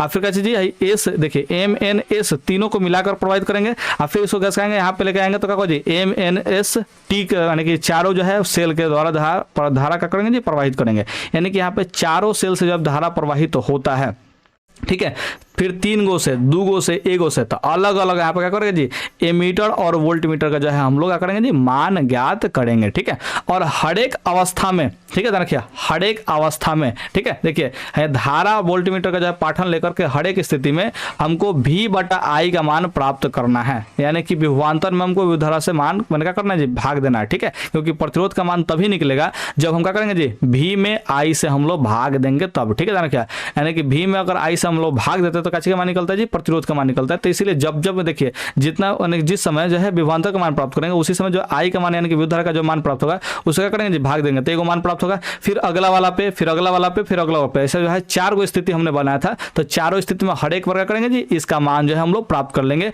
और जो मान प्राप्त होगा वो किसका मान प्राप्त होगा जी, आर का मान प्राप्त होगा। तो यहाँ पे आर का मान हम लोग क्या करते हैं जी, प्राप्त कर लेते हैं। इस प्रकार हम लोग आमीटर और वोल्ट मीटर की सहायता से यहाँ पे प्रतिरोध आर का मान प्राप्त कर लेते हैं। तो इस सवाल का ऐसे अगर आप लोग आंसर लिख देते हैं तो आपको जो है 6 मार्क्स मिल जाएगा। लेकिन ध्यान रखिएगा इस बात का कि आपको तो इन सब बढ़िया सजा करके लिखना होगा, हथनी सुख में आंसर मत लिख दीजिएगा, मतलब 6 में 6 तो नहीं आएगा, कंफर्म है नहीं आएगा, ठीक है। तो आप लोगों हमने जितना इसमें बात जो है बताया वो सारे बातों को जो है आप लोग मिला करके जो है लिखिएगा, जरूर लिखिएगा, ध्यान रखिएगा। क्योंकि यहाँ पे देखिए अलग अलग जो है आप लोग धारा जब प्रवाहित करेंगे तो अलग अलग यहाँ पे क्या होगा जी, विभवांतर और एमीटर का जो है मान प्राप्त होगा और उसका फिर अनुपात निकालते। इस बात को जो है तो सब बढ़ा के लिखिएगा, यहाँ पे अलग अलग कंडीशन जो है आप लोग मेंशन कीजिएगा और लिख करके जो है आप लोग जरूर परीक्षा में आइएगा, तो आपको 6 में 6 अंक प्राप्त हो जाएगा। तो मुझे उम्मीद है कि आप लोग इस बात को लिखेंगे और लिख करके मुझे वापस से वही इंस्टाग्राम पे जरूर भेजने का प्रयास करेंगे, ठीक है। तो चलिए यहाँ पे 9 नंबर के बाद हम लोग चलते हैं सीधे 10 नंबर सवाल पे। और 10 नंबर सवाल क्या कह रहा है यहाँ पे देखते हैं। देखिए 10 नंबर जो सवाल है वो कह रहा है कि डायनेमो की बनावट, क्रिया एवं सिद्धांत का सचित्र वर्णन करना है। यानी कि डायनेमो का जो है बनावट कैसा होता है इसके बारे में बताना है, कैसे काम करता है इसको बताना है, और किस सिद्धांत पर काम करता है इसको भी बनाना है, और साथ में है आप लोगों को चित्र भी बनाना है। यानी कि इसमें 4 काम करेंगे तो आपको जो है 6 अंक मिलने वाला है। यानी कि हर एक काम के लिए आपको 2 अंक दिए जा रहे हैं। इस तरह से आप अनुमान लगा सकते हैं। तो यहां पे देखते हैं सबसे पहले जो है आंसर में क्या लिखना है, थोड़ा समझने का प्रयास कीजिए। देखिए डायनेमो का बनावट के बारे में बात करता, पहले डायनेमो के बारे में लिख दीजिए। क्या लिखना है जी, डायनेमो एक विद्युतीय उपकरण है जिसकी सहायता से यांत्रिक ऊर्जा को विद्युत ऊर्जा में परिवर्तित किया जाता है।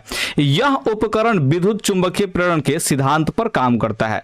कहने का मतलब क्या है, थोड़ा समझने का प्रयास कीजिएगा। देखिए डायनेमो जो है एक विद्युतीय उपकरण है, यानी कि इलेक्ट्रिक डिवाइस है, ध्यान रखिएगा।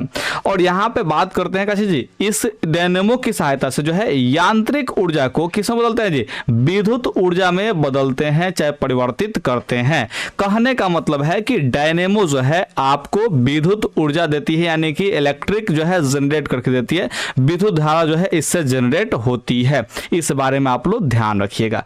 अब यहां पे कह रहा है कि यह उपकरण विद्युत चुंबकीय प्रेरण के सिद्धांत पर काम करता है। यानी कि जो इस सिद्धांत है वो कौन सा सिद्धांत है जी, विद्युत चुंबकीय प्रेरण का सिद्धांत है। अब ये सिद्धांत क्या कहता है आगे हम लोग डिस्कस करते हैं, टेंशन मत लीजिए। तो इस सिद्धांत पर ही ये डायनेमो काम करता है।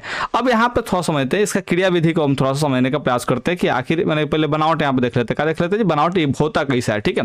तो यहाँ पे देखिए एक शक्तिशाली चुंबक होता है जिसको हम लोग नाल चुंबक बोलते हैं, ठीक है। और इसको यहाँ पे सूचित किया गया है एनएस से। यहाँ पे चित्र में देख सकते हैं, यहाँ पे एन और यहाँ पे एस है, एक नाल चुंबक है, ध्यान रखिए, एक ही नाल चुंबक है, ध्यान रखिएगा, जिसका यहाँ पे दोनों भाग है, यहाँ पे नॉर्थ पोल है और यहाँ पे साउथ पोल है। यानी कि यहाँ पे उत्तरी ध्रुव है और यहाँ पे दक्षिणी ध्रुव है, ठीक है। तो चुंबकीय क्षेत्र की जो दिशा होगी वो नॉर्थ से साउथ की तरफ होगी, यानी कि चुंबकीय क्षेत्र की जो दिशा होगी वो ऊपर की तरफ होगी, ध्यान रखिएगा। यहाँ पे ऊपर की तरफ जो है चुंबकीय क्षेत्र की दिशा होगी, ठीक है। अब आप समझते हैं जिसके मध्य यानी कि जिसके बीच में, ध्यान रखिएगा, एबीसीडी एक कुंडली है, ठीक है। यहाँ पे एबीसीडी एक जो है कुंडली हम यहाँ पे दे दी है, ठीक है। एक कुंडली है, ध्यान रखिएगा। और कुंडली जो है यहाँ पे चालक तार का बना होता है, इस बारे में आप लोग ध्यान रखिएगा।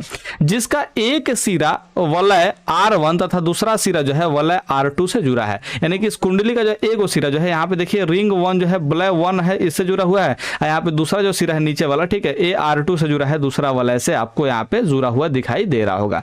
वलय पर जो है कार्बन का वृत्त जो है क्रमशः C1 तथा C2 से लगा रहता है, ध्यान रखिए। यानी कि जो वलय पर देखिए यहाँ पे जो है कार्बन का वृत्त जो है यहाँ पे दूसरे कलर से को लिखा गया, ध्यान रखिए। इस कार्बन के वृत्त जो है यहाँ पे लगा हुआ है दोनों तरफ, ऊपर भी और नीचे भी, ठीक है। जिससे यहाँ पे एक चालक तार जो है जोड़ा गया है। तो यही कह रहा है जिससे संयोजक तार लगाकर उससे बल्ब को जोड़ते हैं। यानी कि इसे वो तार लगाकर क्या करते हैं जी, यहाँ पे एक बल्ब को जोड़ा गया, जो कि रेड पेन से यहाँ पे दर्शाने का हमने प्रयास किया हुआ है, ठीक है। अब देखिए यहाँ पे कुंडली एक धुरी से जुड़ी रहती है जो अपने अक्ष पर घूमने के लिए स्वतंत्र रहती है। यानी कि जो कुंडली होता है देखिए एक धुरी पर जो है जुड़ा रहता है, जो कि अपने अक्ष पर जो है रोटेट कर सकता है, घूम सकता है, ध्यान रखिए। ये जो है घूम सकता है, कुंडली क्या कर सकता है जी, घूम सकता है। तो घूमने के लिए स्वतंत्र रहता है, ध्यान रखिए। लेकिन नाल चुंबक जो है नहीं घूमता है, ये फिक्स कर दिया जाता है, ठीक है। खाली है जो कुंडली जो है घूमते रहता है। अब इसके आगे के यहाँ पे बात करते थे, इसी चित्र को जो है हम अगले पेज पे भी रखे हैं, यहाँ पे जो है आप लोग देख सकते हैं। अब आगे की बात क्या है जी, थोड़ा सा देखिए इसका क्रिया विधि को समझते हैं कैसे काम करता है। जब कुंडली ABCD पर घूमती है तो चुंबकीय बल रेखाओं की संख्या में परिवर्तन के कारण उससे प्रेरित धारा प्रवाहित होने लगती है। पहले अर्धचक्र में धारा AB से CD की ओर तथा अगले अर्धचक्र में, यहाँ पे अर्थ लिखा गया, ध्यान रखिए अर्धचक्र लिख लीजिएगा, क्या लिख लीजिएगा जी, अर्धचक्र, ठीक है। कैसे जी, अगले अर्धचक्र में धारा DC से जो है BA की ओर प्रवाहित होती है। इस प्रकार इसमें प्रत्यावर्ती धारा उत्पन्न होती है। अब यहाँ पे बात को थोड़ा समझने का प्रयास करते हैं। देखिए, अगर हम लोग जो है क्या करते हैं जी, रोटेट करते हैं, देखिए ऐसे बाहर की तरफ रोटेट करते हुए अंदर की तरफ लेके जाते हैं, यानी कि BA को जो है बाहर की तरफ रोटेट करते हुए क्या चीज CD की तरफ लेके जा रहे हैं, यानी कि अंदर की तरफ लेके जाना है। ऐसे जो है इसको रोटेट करते हैं, ऐसे, ठीक है, ध्यान रखिए, ऐसे रोटेट करेंगे, ध्यान रखिए। तो यानी कि बल कहाँ लगा रहे हैं जी, हम जो है BA को जो है इधर लगा रहे हैं, ठीक है, ध्यान रखिए, यानी कि बाहर की तरफ जो है बल लगा रहे हैं, ध्यान रखिएगा। अब आप समझने का प्रयास कीजिएगा, ये बाहर की तरफ यहाँ बल लग रहा है, ठीक है, और जो चुंबकीय क्षेत्र की दिशा किधर है जी, चुंबकीय क्षेत्र की दिशा जो है ऊपर की ओर है, ठीक है। अगर आप लोग दक्षिण हस्त नियम से अगर ज्ञात करेंगे कि धारा किधर बहेगी, ठीक है, फ्लेमिंग का दक्षिण हस्त नियम से अगर आप लोग ज्ञात करेंगे कि धारा किस दिशा में बहेगी, तो वो आपको आएगा इस दिशा में जो है धारा बहेगी, ठीक है, ध्यान रखिए, किस दिशा में बहेगी जी, इस दिशा में जो है धारा बहेगी। यानी कि देखिए यहाँ पे धारा की जो दिशा है, यहाँ पे हमने A से B की ओर किया हुआ है। ठीक उसी तरह से हाई देखिए जो है CD वाला जो है वो अंदर की तरफ जा रहा है, हम जो है रोटेशन ऐसे कर रहे हैं, ध्यान रखिए, तो ये अंदर की तरफ जा रहा है, तो अंदर की तरफ यहाँ पे बल लग रहा है, ठीक है। चुंबकीय क्षेत्र की दिशा वापस से इधर है, ठीक है, ध्यान रखिए, चुंबकीय क्षेत्र की दिशा क्या है जी, ऊपर से नीचे से ऊपर की ओर है, ध्यान रखिए। तो यहाँ पे जो है अगर दक्षिण हस्त नियम को अप्लाई करते हैं, अब देखिए हम अपना हाथ तो दिखा नहीं पा रहे हैं, ठीक है, अगर हम हाथ अपना दिखाते हैं यहाँ पे तो आपको समझ में अच्छे से आ जाता है, ठीक है। खैर मेरे पास सुविधाओं का थोड़ा सा कमी है, जिसकी वजह से इसको समझाने में थोड़ा सा मुश्किल तो हो रही है मुझे, लेकिन मुझे उम्मीद है कि आप लोग अगर कहीं अपने कोचिंग वगैरह में पढ़े होंगे तो इस बात को जरूर समझ रहे होंगे। अगर आप लोगों ने नहीं पढ़ा है ना, तो इस चीज को अगर बेटर तरीके से समझना चाहते हैं, देखिए मेरे पास तो सुविधा नहीं है, लेकिन बाकी अन्य जो है लोगों के पास सुविधाएं जरूर है। तो आप जो है गूगल पे चाहे यूट्यूब पे ही सर्च कर लीजिएगा, ठीक है, यहाँ पे डायनेमो सर्च कर लीजिएगा, ठीक है, लिखिएगा डायनेमो, ठीक है, डायनेमो आप लोग लिखिएगा और उसको जो है 3D लिख लीजिएगा, ठीक है, 3D वीडियो चाहे एनिमेशन वीडियो जो है आप लोग लिख लीजिएगा और इस तरह से लिख करके जो है सर्च कर लीजिएगा। आपको डायनेमो का जो है टोटल क्रिया विधि आपको 3D में समझा दिया जाएगा और अच्छे से जो है जो भी यूट्यूबर होगा, जो भी माने कि क्या बोलते हैं जी, प्रोग्रामर वगैरह होगा, चाहे जो भी वीडियो एडिटर होगा जो एनिमेट करता होगा वीडियो को, वो आपको अच्छे से जो है यूट्यूब पर जो है उपलब्ध रहेगा। आप जो है 3D में इसको जरूर समझ लीजिएगा, क्योंकि ये जो है अगर आप लोग इसको बढ़िया से समझ लेते हैं 3D में तो आपके लिए ही बेनिफिट होगा। हम यहाँ पे जितना हमसे पॉसिबल हो रहा है उतना आपको समझाने का प्रयास कर रहे हैं, ठीक है। तो यहाँ पे देखिए ये जो है रोटेट कर रहा है, ठीक है, रोटेट करने के बाद जो है देखिए यहाँ पे ये जो है CD अंदर की तरफ जा रहा है, कहाँ जा रहा है जी, अंदर की तरफ, ऐसा समझिए कि आपके स्क्रीन से अंदर जा रहा है, ठीक है। तो यहाँ पे बल का जो दिशा है वो अंदर की तरफ है, ठीक है, और यहाँ पे देखिए नॉर्थ से साउथ की तरफ जो है चुंबकीय क्षेत्र की दिशा होती है, तो ऊपर की तरफ है। तो यहाँ पे अगर दक्षिण हस्त नियम को अप्लाई करते हैं तो जो है धारा जो है इधर इस दिशा में बहेगी, ठीक है। तो जो है धारा इधर बह रही है और इसका दिशा जो है धारा का इधर बढ़ रहा है, ठीक है, रखिए। तो यहाँ से जो है ध्यान रखिएगा ये धारा जो है ऐसे बह रहा है, ठीक है। अब जब ई जो है नीचे की तरफ आएगा तो इसमें धारा जो हाई वाला जो CD है जब नीचे आएगा तो उसमें धारा जो है फिर वापस उल्टा बहने लगा, और जो AB है वो ऊपर की तरफ जाएगा तो इसमें धारा जो है इधर बहेगा। यानी कि आधा चक्र में देखिए ई धारा जो है इधर बहवाएगा, ठीक है, देखिए, और आधा चक्र में जो है यहाँ पे जब नीचे आएगा देखिए तो यहाँ पे उल्टा दिशा में बहेगा। यानी कि एक तरफ जो है समझिए, अगर एक तरफ को प्लस मानेंगे तो दूसरी तरफ जो है निगेटिव मानिएगा, यानी कि माइनस मानिएगा, ध्यान रखिएगा। तो यानी कि एक चक्र में देखिएगा तो आप लोग धारा जो है निगेटिव रह रही है, तो दूसरे चक्र में क्या हो रहा है जी, पॉजिटिव रह रहा है। यानी कि यहाँ पे धारा बदल जा रहा है, हमेशा क्या हो रहा है, धारा जो है बदलते जा रहा है, ठीक है। तो यानी कभी माइनस में कभी प्लस में हो रहा है, तो इसको हम लोग बोलते हैं यहाँ पे प्रत्यावर्ती धारा। अब इस बात को अच्छे से आप लोग 3D में जरूर समझ लीजिएगा। अगर आप लोगों को समझ में ये सब चीज नहीं आता है तो आपको 3D में पक्का कंफर्म करना है कि आपको अच्छे से समझ में आ जाएगा। तो ऐसा लिख करके सर्च कर लीजिएगा, और सर्च जब कर लीजिएगा तो आपको जरूर यहाँ पे आपको समझ में आएगा, तो आएगा। इसका क्रियाविधि आप लोग जरूर समझने का प्रयास कीजिए, हम आपसे आग्रह करते हैं। लेकिन हाँ, भविष्य में अगर मेरे पास सुविधाएं उपलब्ध होती है तो भविष्य वाले विद्यार्थी को कोई भी दिक्कत होने वाला नहीं है। हम उस टाइप का जो है वीडियो जरूर क्रिएट करेंगे जिसमें जो है समझाने का पूरा प्रयत्न रहेगा हर तरह से। अगर एक्सपेरिमेंट बेसिस पे होगा तो एक्सपेरिमेंट बेसिस पर समझाया जाएगा, अगर जो है एनिमेशन के थ्रू समझाना होगा तो एनिमेशन के थ्रू समझाएंगे। लेकिन भविष्य का बात है, अभी फिलहाल में मेरे पास उतने सुविधाएं नहीं है, इस बात का आप लोग ध्यान रखें, ठीक है। तो जितना हमसे पॉसिबल हो रहा है उतना हम आपको समझाने का प्रयास कर रहे हैं। अब आगे जो है यहाँ पे बात लिखा है, ठीक है, वो आगे यहाँ पे जो बात लिखा है ये बहुत इंपॉर्टेंट है, इसको थोड़ा सा समझने की जरूरत है, क्योंकि मोटर तो यहीं पे काम काम कर रहा है, ठीक है, मोटर कर रहा है यहाँ पे डायनेमो जो है ऐसा ही काम कर रहा है। तो कैसे काम कर रहा है थोड़ा सा समझने का प्रयास कीजिएगा। देखिए, किसी यांत्रिक संसाधन के सहारे लोहे की वृत्ताकार चकती को तेजी से घुमाते हैं। यानी कि देखिए यहाँ पे ध्यान से, ये जो मैंने क्या चीज है, हाई वाला जो कुंडली है ना, इसको किसी भी ऐसे सहारे से क्या करते हैं जी, इसको बहुत तेजी से रोटेट करते हैं, बहुत तेजी से रोटेट करता है, इसे बहुत तेजी से क्या करते हैं जी, रोटेट करते हैं। हाई अपने से घुमा रहे हैं इसको, आर्मेचर का करना है अपने से घुमा रहे हैं किसी भी तरीके से। जैसे आप लोग जनरेटर देखेंगे तो उसमें जैसे ही हंडिल मारते हैं, देखिए तो उसमें जो है बीच में देखिएगा ऐसे बीच में जो है यहाँ पे हंडिल मारने वाला होता है, बीच में ठीक करेंगे तो ये वाला जो है लोहा जो होता है, देखिए लोहा का जो रॉड होता है ये घूमना स्टार्ट कर देता है। और जो घूमता है ना, ध्यान रखिए, तो यहाँ से जो घूमता है तो इधर जो है मोटर का जो है क्या चीज आर्मेचर जुड़ा होता है इससे। जब ये घूमेगा ना, ध्यान रखिए, पेट्रोल डाल के चाहे डीजल डाल के जो है जनरेटर को चालू करेंगे तो क्या होगा जी, यहाँ पे जो है इसका आर्मेचर जो है घूमेगा, ठीक है। और जब आर्मेचर घूमेगा तो उस मोटर से, मैंने मोटर कह रहे हैं, उस डायनेमो से क्या प्राप्त होगा जी, आपको बिजली प्राप्त होगी। तो यही बात यहाँ पे कह रहे हैं कि किसी यांत्रिक संसाधन के सहारे, यानी कि किसी भी तरीके से क्या करते हैं जी, आप जो है यहाँ पे इसको रोटेट करते हैं, केवल क्या करते हैं जी, रोटेट करते हैं, इसको घुमाते हैं। ध्यान रखिए, तो नाल चुंबक के अंदर आर्मेचर तेजी से घूमता है और यहाँ पे तेजी से क्या करेंगे जी, आर्मेचर को घुमाएंगे जो कि नाल चुंबक के बीच में होगा। ध्यान रखिए, यहाँ पे देखिए चुंबक के अंदर विद्युत चुंबकीय प्रेरण उत्पन्न होता है और जब तेजी से घुमाएंगे ना तो इसमें लगातार जो है चुंबकीय प्रेरण उत्पन्न होगा, यानी कि यहाँ पे चुंबकीय फ्लक्स में जो है परिवर्तन होता रहेगा। ध्यान रखिए, चुंबकीय फ्लक्स में क्या होगा जी, परिवर्तन होता रहेगा और इसी कारण क्या होगा जी, यहाँ पे ये जो है विद्युत को उत्पन्न करेगा और जनरेट करेगा। ध्यान रखिएगा, और इस तरह से जो है ये डायनेमो काम करता है। तो आप लोग इसको बढ़िया से धर के लिख सकते हैं, कोई आपको तकलीफ नहीं होने वाला है। यहाँ पे हम एक सिंपल आंसर लिख दिए हैं, इस बात को आप लोग ध्यान रखिएगा। तो आप लोग इसको अगर बढ़िया से समझना चाहते हैं तो आप लोग फिलहाल सर्च कर लीजिए, क्योंकि ये बहुत जरूरी टॉपिक है आप लोग के दृष्टिकोण से, तो जरूर समझिएगा, ठीक है। और यहाँ पे लिखने वाला जो बात है वो यहाँ से आप लोग कॉपी कर सकते हैं, इसको याद कर सकते हैं और आप लोग परीक्षा में छाप के जाइएगा, मस्त हो जाएगा आपका जो है एकदम आंसर पक्का परफेक्ट हो जाएगा और 6 में 6 आपको मिल जाएगा। ओके, मिलते हैं कहाँ से, अगला वीडियो थे, अगला क्वेश्चन में जल्दी है ना, केमिस्ट्री में। देखिए यहाँ पे अब जो है फिजिक्स वाला सेक्शन खत्म हो गया। देखिए उसमें 2 नंबरिया क्वेश्चन जो पूछा था वो खत्म कर दिया, 6 नंबरिया जो है पूछा था उसको भी खत्म कर दिया। अब यहाँ से जो है केमिस्ट्री का जो है क्वेश्चन स्टार्ट होते हैं और केमिस्ट्री वाला जो क्वेश्चन है आप लोग इसको भी बहुत अच्छे ढंग से देखिएगा, क्योंकि ये सारे के सारे 2 मार्क्स वाले जो क्वेश्चन है आपके परीक्षा में क्वेश्चन पूछे जा सकते हैं, ठीक है। तो यहाँ पे 11 नंबर जो सवाल है उसको थोड़ा समझने का प्रयास करते हैं। उष्माक्षेपी एवं उष्माशोषी अभिक्रिया से माने कि अभिक्रिया से क्या समझते हैं, ठीक है। देखिए उष्माक्षेपी अभिक्रिया है और उष्माशोषी अभिक्रिया है, ये 2 टाइप का अभिक्रिया है। इससे क्या समझते हैं, जब भी ऐसा सवाल आपसे पूछा जाता है तो इसका आंसर जो है अलग अलग तरीकों से यहाँ पे लिख सकते हैं। हमने जो यहाँ पे लिखने का प्रयास किया वो जो है आपको परिभाषा बेसिस पे जो है समझाने का प्रयास किया हुआ है, ठीक है। तो सबसे पहले हम आंसर में यहाँ पे हेडिंग बना लिए हैं उष्माक्षेपी अभिक्रिया और उसके बाद जो है एका करें जी इसका परिभाषा लिख रहे हैं, ठीक है। तो देखिए जिन अभिक्रियाओं में उत्पाद के साथ उष्मा का भी उत्सर्जन होता है उन्हें उष्माक्षेपी अभिक्रिया कहते हैं। और आपको हमने एक चीज समझाया हुआ है, ऑब्जेक्टिव वीडियो अगर मेरा फॉलो करते हैं तो आपको हम बहुत अच्छे ढंग से समझाए हुए हैं, ठीक है। देखिए वैसा अभिक्रिया जिसमें क्या होगा जी, उष्मा का उत्सर्जन होगा, यानी कि जो उष्मा उसमें से निकलेगा, यानी कि वो पदार्थ अभिक्रिया होने के बाद जो है बहुत ज्यादा गर्म हो जाएगा। ध्यान रखिए, गर्म होना स्टार्ट हो जाएगा, चाहे पदार्थ का जो है सामान्यतः उष्मा जो है बढ़ जाएगा। ध्यान रखिए, तो वैसे अभिक्रिया को हम लोग उष्माक्षेपी अभिक्रिया बोलते हैं, यानी कि उस अभिक्रिया के दौरान क्या होता है जी, उष्मा का उत्सर्जन होता है, ठीक है। तो जिस अभिक्रिया के दौरान जो है उष्मा का उत्सर्जन होगा उसको हम लोग क्या बोलेंगे जी, उष्माक्षेपी अभिक्रिया। जैसे यहाँ पे देखिए प्राकृतिक गैस का दहन, प्राकृतिक गैस में यहाँ पे मेथेन को जलाया हुआ, ठीक है। देखिए मेथेन जो है गैसीय अवस्था में है CH4, ठीक है। इसको है गैसीय अवस्था में, इसको ऑक्सीजन की उपस्थिति में जलाया गया है। तो देखिए कार्बन डाइऑक्साइड यानी कि जो आप लोग धुआं कहते हैं वो, और यहाँ पे भाप यानी कि जो है क्या चीज, भाप एल के रूप में लिखा गया है, गैस के रूप में ही होगा H2O, ठीक है। देखिए यहाँ से H2O जो है क्या होगा जी, प्राप्त होगा और साथ में जो है बहुत सारा उष्मा भी निकलेगा, यानी कि गर्मी बहुत सारा जो है उसमें से निकलेगा। तो इस तरह से जो है दहन यहाँ पे करा सकते हैं।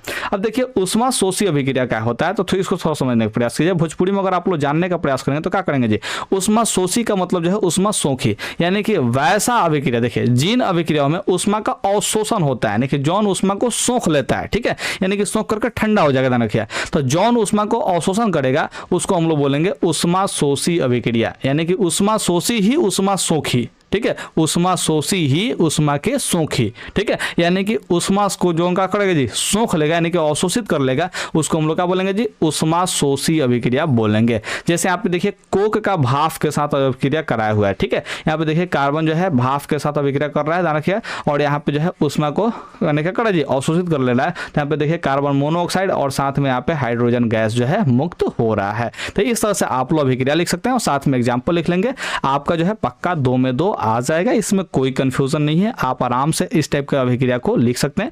परिभाषा थोड़ा सा और परफेक्ट बनाना हो तो आप लोग बना सकते हैं। जैसे हमें यहाँ पे सैंपल के तौर पे अगर उसमें छेपी अभिक्रिया का माने परिभाषा देने के चाहें तो क्या दे सकते हैं, लिखेंगे वह रासायनिक अभिक्रिया जिसमें उष्मा का उत्सर्जन होता है उसे उसमें छेपी अभिक्रिया कहते हैं। तो इस तरह से आप लोग परिभाषा को थोड़ा सा परफेक्ट बना सकते हैं, कोई दिक्कत इसमें आप लोग को नहीं होगा। तो आप लोग जो है इस क्वेश्चन का आंसर जो है जरूर एक परफेक्ट बनाइए। एग्जाम्पल थोड़ा सा दूसरा ले सकते हैं आप लोग, ठीक है, एग्जाम्पल ले लीजिएगा, आसान से एग्जाम्पल भी ले सकते हैं आप लोग, ठीक है। तो एग्जाम्पल ले लेने के बाद जो है आप लोग जरूर लिखिएगा और नीचे आप लोग को पता है कि इंस्टाग्राम का लिंक दिया हुआ है, वहां पे जरूर भेजने का प्रयास कीजिए। ओके, आप लोग जरूर इंस्टाग्राम में संपर्क कीजिएगा। देखते हैं 12 नंबर क्वेश्चन क्या कहता है। 12 नंबर क्वेश्चन कह रहा है कि विरंजक चूर्ण क्या है, इसके रासायनिक नाम, सूत्र एवं उपयोग को लिखना है, ठीक है। तो यहाँ पे हम लोग उसका करते हैं, सवाल को थोड़ा समझने का प्रयास करते हैं। विरंजक चूर्ण क्या है, देखिए विरंजक चूर्ण का निर्माण शुष्क बुझे हुए चूने पर क्लोरीन की क्रिया से होता है, ठीक है, यानी कि विरंजक चूर्ण का जो निर्माण होता है वो शुष्क बुझा हुआ एक चूना होता है, ठीक है, शुष्क बुझा हुआ चूना, ठीक है, इस पर क्लोरीन का क्रिया मैंने क्लोरीन की क्या करते हैं, क्रिया कराते हैं, रखिए, तो उस समय जो है मैंने कि यहाँ पे विरंजक चूर्ण का निर्माण होता है। देखिए यहाँ पे कैल्शियम हाइड्रोक्साइड है जिसको हम लोग सूक्ष्म बुझा हुआ चूना भी कहते हैं, ठीक है, यहाँ पे क्लोरीन गैस का प्रवाह कराया जा रहा है, तो यहाँ पे देखिए विरंजक चूर्ण प्राप्त हो रहा है और साथ में यहाँ पे जल भी निर्माण हो रहा है, ठीक है। तो यहाँ पे ये जो है विरंजक चूर्ण का सूत्र है CaOCl, ठीक है, यानी कि यहाँ पे ट्वाइस है, ध्यान रखिए, तो यहाँ पे CaOCl का ट्वाइस है, यहाँ पे ध्यान रखिएगा। तो यहाँ पे ये जो है विरंजक चूर्ण का सूत्र है, क्या जी, विरंजक चूर्ण का सूत्र है, ठीक है, जिसको हम लोग सामान्यतः CaOCl2 पढ़ देते हैं, ठीक है। अब यहाँ पे थोड़ा समझने का प्रयास करते हैं। बड़ी मात्रा में इसके निर्माण के लिए एक विशेष टावर लेते हैं, ठीक है, जब इसको बहुत बड़े स्तर पर जो है निर्माण करना होता है तो इसके लिए क्या करते हैं, बहुत बड़े क्या चीज, एक विशेष प्रकार का जो है टावर ले लेते हैं, मीनार ले लेते हैं, ध्यान रखिए, जिसमें ऊपर से शुष्क बुझा हुआ चूना डाला जाता है और ऊपर से क्या करेंगे जी, ऐसे मान चलिए टंकी है जिसमें ऊपर से क्या डाल रहे हैं जी, शुष्क बुझा हुआ चूना जो है डाल रहे हैं और नीचे से क्लोरीन गैस तथा गर्म वायु प्रवाहित करते हैं, ठीक है, यानी कि नीचे से जो है क्लोरीन गैस जो है प्रवाहित कर रहे हैं और साथ में जो है गर्म वायु यानी कि गर्म वो है हवा इसमें से जो है नीचे से प्रवाहित कर रहे हैं, ठीक है।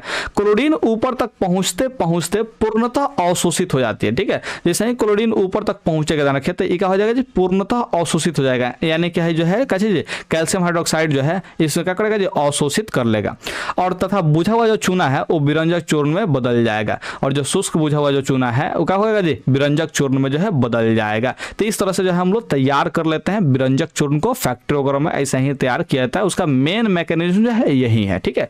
अब इसके गुण के बारे में आप थोड़ा समझते हैं कि आखिर विरंजक चूर्ण का जो है गुण क्या क्या होता है, बाद में इसका उपयोग देखेंगे, टेंशन मत लीजिएगा, ठीक है, देखिए तो पहले गुण देख लेते हैं, इसका खासियत क्या क्या होता है। देखिए विरंजक चूर्ण जो होता है पीले रंग का चूर्ण होता है, कैसा रंग का होता है जी, पीले रंग का होता है, ध्यान रखिएगा, जिसमें क्लोरीन की तीखी गंध होती है, यानी कि जब विरंजक चूर्ण को आप लोग महकेगा ना तो क्लोरीन का जो है तीखा गंध आपको जो है माने कि आएगा, ठीक है, नाक से जब सूंघिएगा उसको तो क्लोरीन का जो है एकदम तीखा टाइप का जो है गंध आपको महसूस होगा। कि यह जल में घुलनशील है, यानी कि जो विरंजक चूर्ण होता है वो क्या होता है, जल में घुल जाता है, लेकिन पूरा तरह से जो है विलय नहीं होता है, यानी कि पूरा नहीं घुलता है, विलय तो है, घुलनशील तो है, लेकिन पूरा का पूरा जो है विलय नहीं होता है।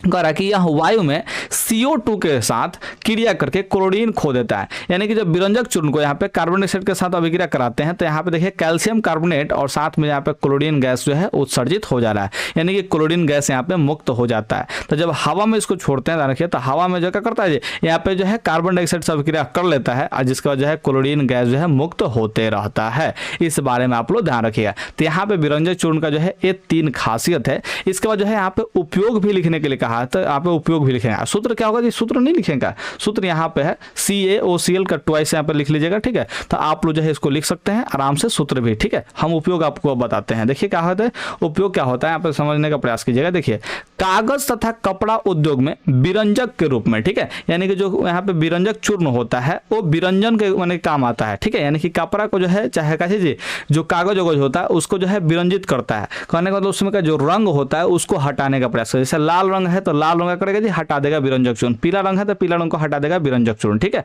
रखिए तो विरंजक चूर्ण जो होता है वो करता है जी यहाँ पे कपड़ा को चाहे कागज को जो है विरंजित करता है, यानी कि उसके रंग को हटाता है। इसमें कह रहा है कि पेयजल को रोगाणु रहित करने में, ठीक है, यानी कि पीने वाला जो जल है उसको क्या करते हैं जी, अगर उसको जो है रोगाणु रहित का मतलब बैक्टीरिया वगैरह उसमें का मारना चाहते हैं, ठीक है, तो उसको शुद्धिकरण में हम इसका उपयोग कर सकते हैं। और अक्सर आप लोग शादी ब्याह में जब जाते होंगे तो ये फिल्टर वाला जो पनिया आप लोग को मिल रहा है ना जी, उसमें क्लोरीन का जो है तीखा तीखा सा गंध आता रहता है, देखिए तो उसमें वास्तव में उपयोग किया हुआ रहता है, ठीक है। तो पेयजल को रोगाणु रहित यानी कि उसमें से बैक्टीरिया वगैरह को मारने में जो है क्या करते हैं जी, इसका उपयोग कर सकते हैं। जनरली क्लोरीन गैस का ही उपयोग होता है इसके काम में, ठीक है। देखिए कह रहा है कि बिना सिकुड़ने वाले ऊन के निर्माण में, यानी कि जो ऊन जो है सिकुड़ता नहीं है उसके निर्माण में क्या करते हैं जी, हम लोग विरंजक चूर्ण का उपयोग कर सकते हैं। क्लोरोफॉर्म जो है बनाने में क्या होता है जी, प्रयुक्त होता है। क्लोरोफॉर्म मैंने कहा चीज काफी खतरनाक बात है, इस पर जो है अलग से डेडिकेटेड वीडियो जो है बनाने वाले हैं, ठीक है। जल्द ही बने क्लोरोफॉर्म पे कि आखिर क्या है और इसका उपयोग बहुत ज्यादा उस पर जो है किया जाता है। और इसका उपयोग जो है अधिकतर जो है क्या बोलते हैं किडनैपर्स वगैरह जो होते हैं वो भी करते हैं इस चीज का उपयोग अधिकांशतः, ठीक है। तो इसका जो है डेडिकेटेड वीडियो हम मुझे बनाने का एक मन के दिमाग में आ रहा है, देखिए कब तक बना के आप लोगों के समक्ष रखते हैं, ठीक है। तो इसको बनाने में भी हम लोग विरंजक चूर्ण या फिर ऐसे समझिए कि क्लोरीन गैस का जो है उपयोग करते हैं। प्रयोगशाला में यहाँ अक्सीकारक का कार्य करता है तो इसमें भी हम लोग क्या करते हैं अक्सीकारक के रूप में इसका उपयोग कर लेते हैं, ठीक है। तो ये सब जो है उपयोग है, इसमें से 2-3 को उपयोग भी लिख दीजिएगा तो आपको जो है आराम से नंबर दे दिया जाए, क्योंकि 2 मार्क्स का ही सवाल है और इतना लंबा जो है आंसर नहीं हो सकता। तो आराम से इसको जो है जैसे गुण इसमें नहीं पूछा था तो गुण आप लोग नहीं लिखेगा, खाली नाम सूत्र लिख लीजिएगा और उपयोग लिख लीजिएगा, काम खत्म हो जाएगा, ठीक है। तो दूसरा आपको कुछ नहीं लिखना, जो सवाल में पूछा है बस उतना ही वो लिख लीजिएगा, काम आपका हो जाएगा, ठीक है। मुझे उम्मीद है कि आप इस बात को समझोगे। अब चलते हैं यहाँ पे 13 नंबर जो सवाल है उस पर चलते हैं। देखिए 13 नंबर सवाल कर रहा है जी, जिंक को आयरन सल्फेट के विलयन में डालने से क्या होता है। यानी कि जब जिंक को हम लोग आयरन सल्फेट के विलयन में डालते हैं, देखिए यहाँ पे जिंक है और जिंक को जो है यहाँ पे आयरन सल्फेट के जो है विलयन में डाले हुए हैं, ठीक है। तो इससे बाद क्या होता है, इसका रासायनिक अभिक्रिया जो है लिखना है। तो आप लोगों को भी पता है कि जिंक जो है यहाँ पे लोहा से ज्यादा अभिक्रियाशील है। जिंक जो है लोहा से क्या है जी ज्यादा अभिक्रियाशील है। और आपको हमने सक्रियता श्रेणी के बारे में जिक्र जरूर किया है। कैसा यानी कौन सा सक्रियता श्रेणी होता है, तो आप लोगों को सूत्र पता होगा, कना का मगल जीन, ठीक है, मगल जीन फैशन पबा, ठीक है, फैशन परबा, ठीक है, इस तरह से। और आगे जो है एच होगा, नीचे जो है क्यू आगे आऊंगा, एलॉय जो है आपको अनेक जाते जाएगा। हमें यहाँ पे जिंक और यहाँ पे लोहा से मतलब है। तो यहाँ पे देखिए जिंक है और यहाँ पे जो है लोहा है, ठीक है। तो देखिए लोहा से ज्यादा अभिक्रियाशील कौन है जी, जिंक है। लोहा से ज्यादा अभिक्रियाशील कौन है जी, जिंक है। यहाँ पे देखिए तो जिंक जो है ज्यादा अभिक्रियाशील होने की वजह से क्या होगा जी, ये जिंक जो है लोहा को विस्थापित कर देगा, यानी कि जिंक जो है लोहा को हटाएगा और खुद इसके जगह पे लग जाएगा। तो देखिए यहाँ पे जिंक सल्फेट बनेगा, यानी कि जब जिंक यहाँ पे लगेगा तो सल्फेट के साथ लगेगा तो जिंक सल्फेट बनेगा। लोहा जो है अलग हुआ तो यहाँ पे लोहा जो है अलग हो जाएगा, ठीक है। तो यही वाला काम होगा और ये जो है विस्थापन अभिक्रिया का एक उदाहरण है, ठीक है। क्या तो यहाँ पे आंसर क्या लिखेंगे जी, जिंक को जब आयरन सल्फेट के विलयन में डालने से जिंक जो है आयरन सल्फेट से आयरन को क्या करेगा जी, विस्थापित कर देगा। यानी कि आयरन सल्फेट के विलयन से क्या करेगा जी, आयरन को विस्थापित कर देगा। क्योंकि यहाँ पे देखिए क्या होता है जी, जिंक जो है लोहा से क्या है जी ज्यादा क्रियाशील है, जैसा कि आपको हमने बता दिया क्रियाशीलता श्रेणी के अनुसार देखें तो क्या जी लोहा से ज्यादा क्रियाशील कौन है जी, जिंक है, इसीलिए ऐसा काम हो पाएगा। और ये जो अभिक्रिया है एक विस्थापन अभिक्रिया, तो आपको ये बात लिख देना है, बस आपका आंसर जो है हो जाएगा। और इसमें जो है 2 मार्क्स आप लोग आराम से मैंने क्या कर सकते हैं, ग्रहण कर सकते हैं। तो आप लोग इस टाइप से आंसर जरूर लिख सकते हैं। और इसको अपडेट करके अगर आप लोग लिखना चाहें तो जरूर अपने भाषा में बना करके लिख करके मुझे इंस्टाग्राम पे जरूर भेजने का प्रयास कीजिएगा। तो आप लोग इंस्टाग्राम से जरूर जुड़े रहें, क्योंकि वहां पे हम रिप्लाई आपको सबसे ज्यादा करते हैं, ठीक है। तो 13 नंबर सवाल हो गया। अब चलते हैं यहाँ पे 14 नंबर जो सवाल है इसमें चलते हैं। और ये सवाल जो है काफी खास है, इस सवाल को आप लोग भूलिएगा मत, ठीक है। देखिए यहाँ पे इथेनॉल से इथेनोइक अम्ल में परिवर्तन को ऑक्सीकरण अभिक्रिया क्यों कहते हैं। यानी कि इथेनॉल को जब इथेनोइक अम्ल में बदलते हैं, ध्यान रखिए, इथेनॉल से हम लोग क्या करते हैं, इथेनोइक अम्ल में परिवर्तित कर देते हैं, तो इस अभिक्रिया को हम लोग ऑक्सीकरण अभिक्रिया क्यों कहते हैं, इसी के बारे में यहाँ पे पूछा हुआ है। ठीक है, तो यहाँ पे चलिए आप सवाल को थोड़ा सा मैंने क्या आंसर देने का प्रयास करते हैं। तो देखिए यहाँ पे कह रहा है कि पहले इसको समझ ले काजिए, नहीं आपको जो है पढ़ के ही समझाते हैं, दोनों साथ साथ समझा देते हैं। चलिए आपके ही मन कर बात करते हैं। देखिए पहले इसको समझाते हैं, नहीं ऐसे नहीं करेंगे, इसको और इसको दोनों को साथ में ही समझाते हैं। ठीक है, पूरा का पूरा साथ में आप लोग समझिएगा बढ़िया से। देखिए कह रहा है कि इथेनॉल से जब ऑक्सीजन परमाणु प्रतिक्रिया करता है, ठीक है, जब इथेनॉल से क्या करता है जी, ऑक्सीजन परमाणु जो है प्रतिक्रिया करता है। ठीक है इथेनॉल से क्या करता है जी, हाई ऑक्सीजन का जो है परमाणु क्या करेगा जी, प्रतिक्रिया करेगा। ठीक है, तो इथेनॉल के 2 हाइड्रोजन परमाणु ऑक्सीजन परमाणु से संयुक्त होकर जल का एक अणु बनाकर अलग हो जाते हैं। तो वैसे स्थिति में देखिए यहाँ पे हाइड्रोजन से, देखिए हाइड्रोजन का जो है यहाँ पे 2 परमाणु निकलेगा। ठीक है, और एक ऑक्सीजन परमाणु से क्या करेगा जी, अभिक्रिया करके एक जल का अणु बनाएगा। क्या चीज बनाएगा जी, जल का अणु बनाएगा और ये आगे निकल जाएगा। ठीक है, एक्चुअल में हम आपको समझाते हैं इस अभिक्रिया के थ्रू।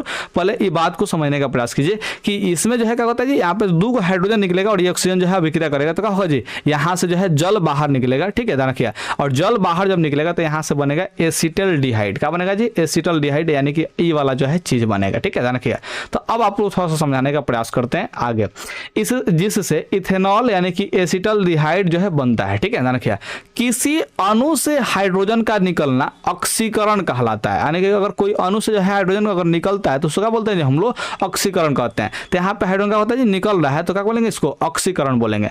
फिर जो है बने हुए एथेनॉल यानी कि एसिटल्डिहाइड, एसिटल्डिहाइड जो है यहाँ पे बना है ना, एथेनॉल यानी एसिटल्डिहाइड। ठीक है, इससे जब एक परमाणु ऑक्सीजन से जुड़ता है, ठीक है, तो इसे क्या कहते हैं जी, तो एथेनोइक अम्ल बनता है। यानी कि इससे क्या होता है जी, फिर ऑक्सीजन जो है जुड़ता है, तो क्या बोलते हैं इसको, यानी कि यहाँ पे जो ऑक्सीजन जो है जुड़ता है तो क्या बनता है जी, यहाँ पे एथेनोइक अम्ल बनता है। ठीक है, और यहाँ पे ऑक्सीजन का जो जुड़ना है वो क्या कहलाता है जी, ऑक्सीकरण कहलाता है। और जब ऑक्सीजन जो है यहाँ पे जुड़ेगा तो क्या बनेगा जी, यहाँ पे कहेंगे इसको ऑक्सीकरण कहेंगे। क्या कहेंगे जी, ऑक्सीकरण। ठीक है, और आप लोग को भी पता है कि अगर हाइड्रोजन का जो है वियोग होता है, यानी कि हाइड्रोजन जो है निष्कासित होता है उस समय, या फिर जो है ऑक्सीजन अगर जुड़ता है, तो दोनों ही स्थिति में क्या कहते हैं, इसको ऑक्सीकरण अभिक्रिया बोलते हैं या फिर उपचयन अभिक्रिया बोलते हैं। ये बात आप लोग को पता है। ठीक है, इस रिएक्शन को अच्छे से समझने का प्रयास कीजिएगा। ठीक है, हम समझाते हैं आपको। तो यहाँ पे देखिए क्या हो रहा है जी, देखिए ये जो है इथेनॉल है, एक्चुअल में इसका सूत्र क्या होता है, देखिए आप लोग यहाँ पे CH3 होता है, फिर CH2 होता है और फिर यहाँ पे OH होता है। ठीक है, जब यहाँ पे देखिए, यहाँ पे जो है K2Cr2 और O7 है, यहाँ पे देखिए सल्फ्यूरिक अम्ल है। क्या चीज जी,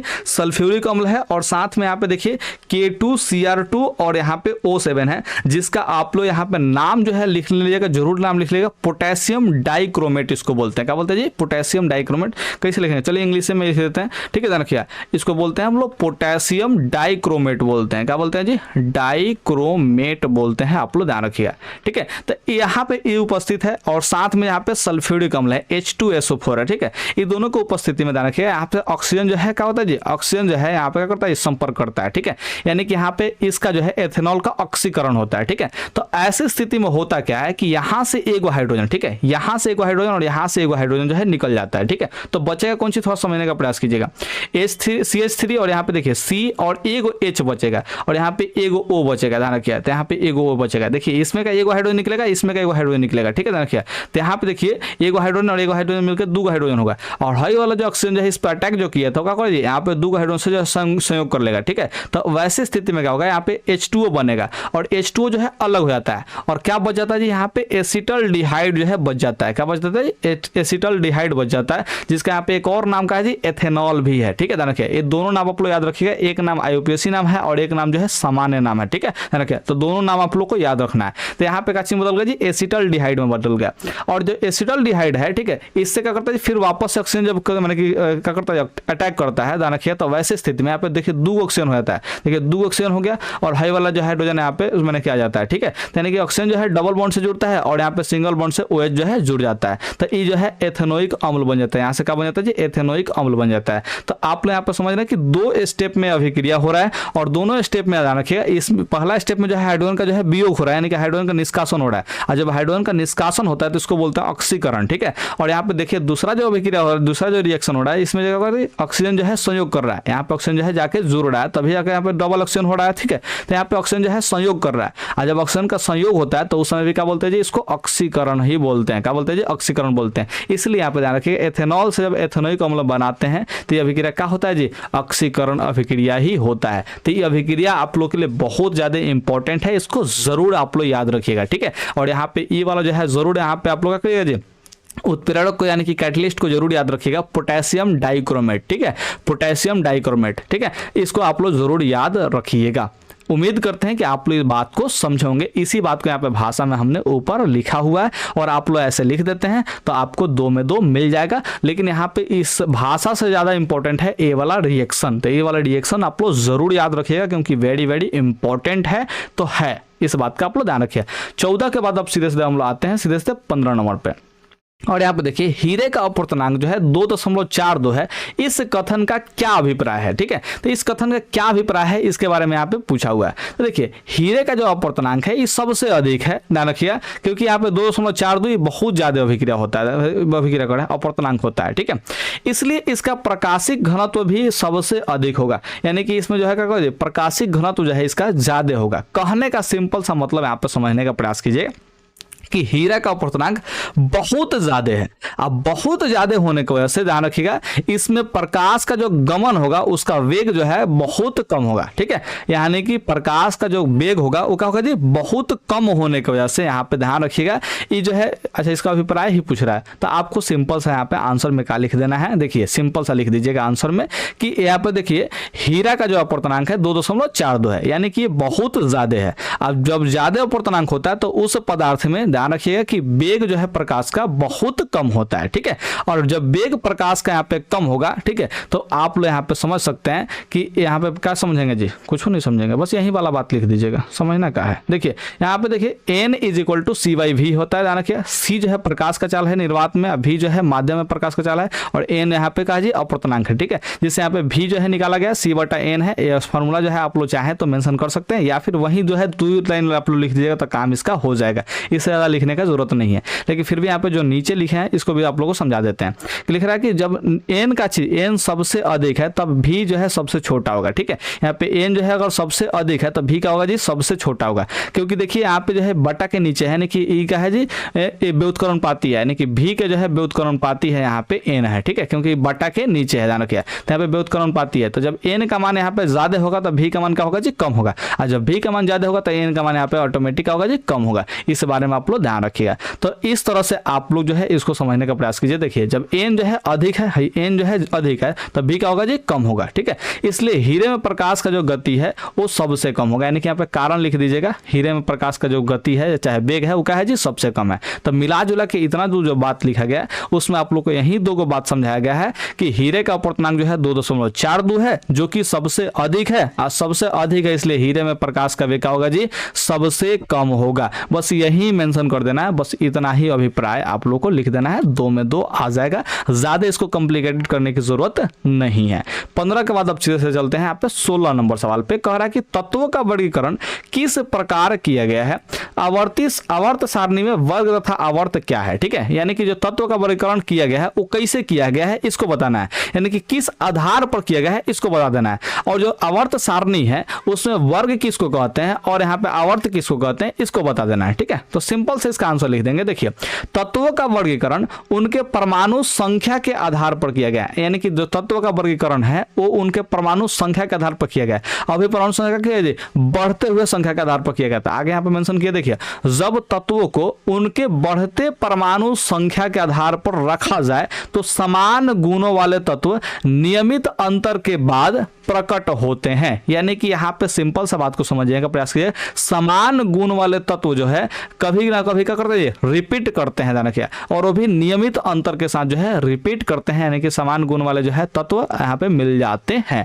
और जो वही समान गुण वाले तत्व है उनको एक वर्ग में रखा जाता है, जाना क्या। तो यहाँ पे आगे देखिए क्या कर रहा है जी, इलेक्ट्रॉनिक विन्यास इनका मूल आधार है, इनका इलेक्ट्रॉनिक विन्यास का है जी मूल आधार है। कहने का मतलब यहाँ पे ध्यान रखिएगा तत्वों का जो है परमाणु संख्या, यानी कि यहाँ पे ध्यान रखिए जो तत्व में इलेक्ट्रॉन, यानी कि तत्व जो है ध्यान रखिए तत्व में जो है इलेक्ट्रॉन जितने भी पाए थे उनको संग मैंने क्या करते हैं, इलेक्ट्रॉनिक विन्यास लिखते हैं। ठीक है, इलेक्ट्रॉनिक विन्यास लिखते हैं, यानी कि उसमें इलेक्ट्रॉनों की संख्या को देखते हैं, किस कक्षा में कौन सा मैंने कितना इलेक्ट्रॉन है और कैसे कैसे गति करता है, देखिए किसका कितना ऊर्जा है, इस सब के आधार पर देखें तो आराम से इस आवर्त सारणी को सजाया जा सकता है। और सिंपल सा भाषा में आप कहें तो बढ़ते हुए परमाणु के आधार, परमाणु संख्या के आधार पर जो है सजाया गया है। ठीक है, तो बढ़ते हुए परमाणु संख्या के आधार पर कहने को उससे जो प्रोटॉन का संख्या जैसे जैसे बढ़ रहा है उसके आधार पर सजाया गया है। और जितना तत्व में जो है जितना भी तत्व के परमाणु में ध्यान रखिए प्रोटॉन होता है उतना ही क्या होता है जी, इलेक्ट्रॉन भी उसमें उपस्थित होता है। ठीक है, तो यहाँ पे देखिए इलेक्ट्रॉनिक जो विन्यास है उसका जो है मूल आधार यहाँ पे मान सकते हैं, या फिर आप लोग डायरेक्ट कह सकते हैं कि तत्वों का जो परमाणु संख्या है वो मूल आधार है। तो आप इलेक्ट्रॉनिक विन्यास लिखना चाहे तो इलेक्ट्रॉनिक विन्यास लिख दीजिएगा, तत्वों का परमाणु संख्या लिखिएगा चाहे तो आप लोग तत्वों का परमाणु संख्या भी लिख सकते हैं, क्योंकि किसी भी तत्व में इलेक्ट्रॉन का संख्या और प्रोटॉन का संख्या क्या होता है जी, बराबर होते हैं। तो इलेक्ट्रॉनिक विन्यास इलेक्ट्रॉन को सूचित करेगा और यहाँ पे परमाणु संख्या प्रोटॉन को सूचित करेगा। तो आप दोनों में से दोनों बात को आप लोग लिख सकते हैं, कोई आपको दिक्कत होने वाला नहीं है। अब देखिए यहाँ पे वर्ग का परिभाषा और यहाँ पे आवर्त का परिभाषा यहाँ पे बताया गया है। ठीक है, तो आप लोग चाहे तो इसको अलग अलग वह है देखिए हेडिंग बनाकर भी लिख सकते हैं, जैसे वर्ग आप लोग हेडिंग बना देंगे और उसको जो है इसको परिभाषा लिख देंगे। ठीक है, तो क्या लिखेंगे जी, आवर्त सारणी में जो उदग्र स्तंभ होते हैं वो क्या कहलाते हैं जी, वर्ग कहलाते हैं। और आधुनिक आवर्त सारणी में 18 को उदग्र स्तंभ है, यानी कि ऐसे खंभा टाइप का जो है 18 को जो है माने कि वर्ग ध्यान रखिए, तो वही उदग्र स्तंभ जो है क्या कहलाता है जी, वर्ग कहलाता है। और देखिए आवर्त सारणी में जो 36 पंक्तियां होती है उसका क्या कहते हैं, यहाँ पे आवर्त कहते हैं, यानी कि जो 36 कतार होता है ऐसे जो कतार होता है। ठीक है, उसको हम लोग क्या बोलते हैं जी, आवर्त बोलते हैं। तो इसका जो संख्या है वो 7 है, तो यानी कि आवर्तों की संख्या कितना है जी, आधुनिक आवर्त सारणी में वो 7 है। को आवर्त है जी, 7 गो आवर्त है, ध्यान रखिए। स्तंभ को होगा जी 18 गो स्तंभ है, तो आप लोग इसको याद रखिएगा। उम्मीद करते हैं कि आप लोग 16 नंबर सवाल जो है समझ गए होंगे। अब यहाँ पे चलते हैं 17 नंबर सवाल पे, और देखिए यहाँ पे एस्टर किसे कहते हैं, ये कैसे बनते हैं, ये प्रकृति में कहाँ पाए जाते हैं, इसके बारे में यहाँ पे पूछा हुआ है। ठीक है, तो देखिए यहाँ पे कह रहा है कि वह कार्बन यौगिक जिसमें यहाँ पे देखिए COO और यहाँ पे देखिए दोनों तरफ जो है बॉन्ड रहेगा, यानी कि दोनों तरफ जो है एल्किल ग्रुप जुड़ा रहेगा जी, एल्किल ग्रुप जो है जुड़ा रहेगा, ध्यान रखिए। तो ये जो समूह होता है ध्यान रखिए, इसको हम लोग क्या बोलते हैं जी, एस्टर कहते हैं। क्या कहते हैं जी, एस्टर कहते हैं। यानी कि जिस भी कार्बनिक यौगिक में यहाँ पे ये जो है बॉन्ड जो है COO और यहाँ पे फिर बॉन्ड है, यानी कि दोनों तरफ जो है एल्किल ग्रुप जुड़ा रहा है और बीच में क्या रहा है जी, यहाँ पे देखिए COO रहे। इसमें कार्बन जो है, कार्बन से जो है एगो डबल बॉन्ड से ऑक्सीजन जुड़ा होता है, एगो सिंगल बॉन्ड से ऑक्सीजन जुड़ा रहता है। इधर भी एल्किल ग्रुप और इधर भी एल्किल ग्रुप होता है, और एल्किल ग्रुप का जो सूत्र होता है वो होता है CnH2n प्लस में 1 होता है। ठीक है, तो ये वाला जो है सूत्र का जो भी यानी कि क्या चीज यहाँ पे कंपाउंड जुड़े हो ध्यान रखिएगा, तो इसको हम लोग बोलेंगे एस्टर। क्या बोलेंगे जी, एस्टर बोलेंगे। ठीक है, अब देखिए इसको बनाते कैसे है, थोड़ा सा समझने का प्रयास करते हैं। एथेनोइक अम्ल थोड़े से सांद्र सल्फ्यूरिक अम्ल की उपस्थिति में एल्कोहल के साथ अभिक्रिया करके एस्टरों को बनाता है। ठीक है, यहाँ पे एस्टर लिखा गया, देखिए एस्टरों को बनाता है, आप लोग लिख लीजिएगा। देखिए क्या कह रहे हैं, एथेनोइक अम्ल। ठीक है, कौन सा अम्ल जी, एथेनोइक अम्ल। देखिए यहाँ पे 2 कार्बन है और यहाँ पे देखिए ओइक अम्ल है, तो इसको बोलेंगे एथेनोइक अम्ल। क्या बोलेंगे जी, एथेनोइक अम्ल। ठीक है, और ये जो है थोड़ा सा सांद्र सल्फ्यूरिक अम्ल की उपस्थिति में देखिए यहाँ पे कंसंट्रेटेड जो है यहाँ पे H2SO4 की उपस्थिति यहाँ पे दर्शाए हुए हैं। ठीक है, इसमें एल्कोहल के साथ अभिक्रिया करके काची के साथ जी, एल्कोहल के साथ देखिए यहाँ पे C2H5OH यानी कि यहाँ पे एथेनॉल जो है रखे हुए हैं। ठीक है, तो एथेनॉल के साथ यहाँ पे अभिक्रिया करा रहे हैं। ठीक है, तो ये दोनों क्या चीज कर रहा है, अभिक्रिया कर रहा है किसके उपस्थिति में, यहाँ पे सांद्र सल्फ्यूरिक अम्ल के उपस्थिति में, और यहाँ पे जो है गर्म किया जाना किया। तो क्या कर रहे हैं जी, इसको मैंने गर्म करते हैं इसके उपस्थिति में, तो वैसे स्थिति में क्या बनता है जी, यहाँ पे एस्टर बना हुआ है। और इसमें आप लोग आराम से देख सकते हैं कि देखिए C डबल बॉन्ड जो है, डबल बॉन्ड कर रहा है, C डबल जो है ऑक्सीजन यहाँ पे है, इधर भी एल्किल ग्रुप और इधर भी एल्किल ग्रुप है, तो पूरा का पूरा जो है एगो एस्टर ग्रुप यहाँ पे बना हुआ है। ठीक है, ध्यान रखिए। यहाँ पे आगे कह रहा है उदाहरणार्थ, जब एथेनोइक अम्ल को सांद्र सल्फ्यूरिक अम्ल की कुछ बूंदे की उपस्थिति में एथेनॉल के साथ गरमाया जाता है तो एथिल एथेनोएट नामक मधुर गंध वाला एस्टर बनता है। ठीक है, यानी कि इसका नाम यहाँ पे है क्या चीज, एथिल एथेनोएट है। क्या चीज जी, एथिल एथेनोएट इसका नाम है जो कि यहाँ पे बनाया गया है। तो यानी कि उदाहरण में भी आप लोग को यही वाला बात जो है लिख देना है, आपका जो है यहाँ पे एस्टर बन जाएगा। और ये जो पूरा का पूरा प्रक्रिया है इसको हम लोग एस्टेरीकरण बोलते हैं। तो आप लोग से पूछा जा सकता है आंतरिक स्टेरीकरण किसे कहते हैं, ये भी आप लोगों से पूछा जा सकता है, तो आप लोग इसको भी याद रखिएगा। उम्मीद करते हैं कि आप लोग इस बात को समझे होंगे। ठीक है, अब आगे चलते हैं 18 नंबर सवाल पे, और 18 नंबर सवाल क्या करें जी, धोबिया सोडा एवं बेकिंग सोडा में अंतर स्पष्ट करें। ठीक है, यानी कि धोबिया सोडा और बेकिंग सोडा में आप लोग को अंतर लिखना है। तो अंतर कैसे लिखना है, तो सर देखिए इसमें भी आप लोग टेबल बना लीजिएगा, ज्यादा आपको बेनिफिट होगा। ठीक है, ऐसे जो है आपको क्या करना है जी, टेबल बना लेना है। क्या बना लेना है जी, टेबल। आप जो है ज़्यादा बेनिफिट इसमें कमाएंगे। ठीक है, क्योंकि टेबल बना लीजिएगा ना, तो इससे होता ही है कि आप जो है आंसर जो है लिखें चाहे जो भी कुछ करें। ठीक है, इसमें 2-3 को अंतर दिखाई देता है ना, तो आप लोग का टीचर समझ जाता है कि नहीं विद्यार्थी जो है पढ़ा लिखा है। ठीक है, तो आप लोग के यहाँ पे अंतर जब भी लिखेगा तो ऐसा टेबल जब बनाने वाला सिचुएशन आएगा तो टेबल जरूर बना लीजिएगा। अब देखिए यहाँ पे धोबिया सोडा है, धोबिया सोडा में देखिए यहाँ पे 1 नंबर में लिखा गया कि देखिए धोबिया सोडा का रासायनिक सूत्र होता है यहाँ पे Na2CO3, यानी कि यहाँ पे देखिए डेका हाइड्रेट इसको बोलते हैं, तो यहाँ पे सोडियम कार्बोनेट डेका हाइड्रेट होता है। ठीक है, इसका सूत्र क्या होता है जी, सोडियम कार्बोनेट डेका हाइड्रेट होता है, और इसका रासायनिक नाम यहाँ पे सोडियम कार्बोनेट खाली पढ़ सकते हैं, कोई आपको दिक्कत नहीं होगा। देखिए यहाँ पे रासायनिक सूत्र जो है देखिए वो क्या है जी, यहाँ पे बेकिंग सोडा का यहाँ पे सोडियम हाइड्रोजन कार्बोनेट या फिर इसी को बोलते हैं सोडियम बाइकार्बोनेट। ठीक है, इसका दोनों नाम आप लोग मेंशन कर दिया, सोडियम, यहाँ पे देखिए यह छूट गया है, सोडियम क्या बोलेंगे जी, सोडियम बाइकार्बोनेट बोलेंगे, या फिर सोडियम हाइड्रोजन कार्बोनेट, यहाँ पे हाइड्रोजन है तो इसको डायरेक्ट बोलेंगे सोडियम हाइड्रोजन कार्बोनेट पढ़िए या फिर सोडियम बाइकार्बोनेट पढ़िए, ये दोनों का दोनों इसका रासायनिक नाम है, तो आप दोनों नाम जो है मेंशन कर लीजिएगा। ठीक है, इसका निर्माण देखिए, हाई वाला बात करें, धोबिया सोडा का जो है निर्माण कैसे कहते हैं, साल्वे द्वारा। किसके द्वारा जी, साल्वे द्वारा। इसको बनाने में सोडियम क्लोराइड, अमोनिया तथा कार्बन डाइऑक्साइड गैस की आवश्यकता होती है। ठीक है, यानी कि यहाँ पे करते हैं इसको अगर साल्वे द्वारा बनाते हैं ध्यान रखिएगा, तो यहाँ पे काची की आवश्यकता पड़ता है जी, सोडियम क्लोराइड का, अमोनिया का और कार्बन डाइऑक्साइड गैस का आवश्यकता पड़ता है, 3 चीज का आवश्यकता पड़ता है। ठीक है, लेकिन अगर इसका निर्माण करते हैं देखिए सोडियम कार्बोनेट के जलीय विलयन में से खाली CO2 गुजार देंगे तो क्या प्राप्त हो जाएगा जी, सोडियम हाइड्रोजन कार्बोनेट प्राप्त हो जाएगा। ठीक है, तो इस तरह से आप लोग इसको प्राप्त कर सकते हैं। तो ये 3 को अंतर आप लोग लिख देंगे तो आपको जो है 2 में 2 अंक मिल जाएंगे। आप मुझे उम्मीद है कि आप लोग ऐसे जरूर लिख लेंगे। ठीक है, तो देखिए यहां से जो है आपका केमिस्ट्री का जो है 2 मार्क्स वाले क्वेश्चन भी खत्म हो गए हैं। ठीक है, अब आप लोग से हम यही कहना चाहेंगे कि आपको जो है 5 मार्क्स वाला जो क्वेश्चन है वो भी आप लोगों को पढ़ना चाहिए। ठीक है, देखिए जैसे यहाँ पे केमिस्ट्री का जो है 5 मार्क्स वाला क्वेश्चन हो गया, बायोलॉजी का जो है 2 मार्क्स वाला क्वेश्चन हो गया। ये जो है सेट आप लोग को पता है कि इंपॉर्टेंट है। ठीक है, तो इंपॉर्टेंट है तो आपको ये दोनों जो है चीजें पढ़नी चाहिए, और इसके लिए आप लोग को आना पड़ेगा प्लेलिस्ट में। आप लोग को वहां पे प्लेलिस्ट में जब जाइएगा तो देखिएगा एक मॉडल पेपर का जो है प्लेलिस्ट होगा। ठीक है, कैसे का प्लेलिस्ट होगा जी, मॉडल पेपर का जो है प्लेलिस्ट होगा, आप लोग का ध्यान रखिएगा।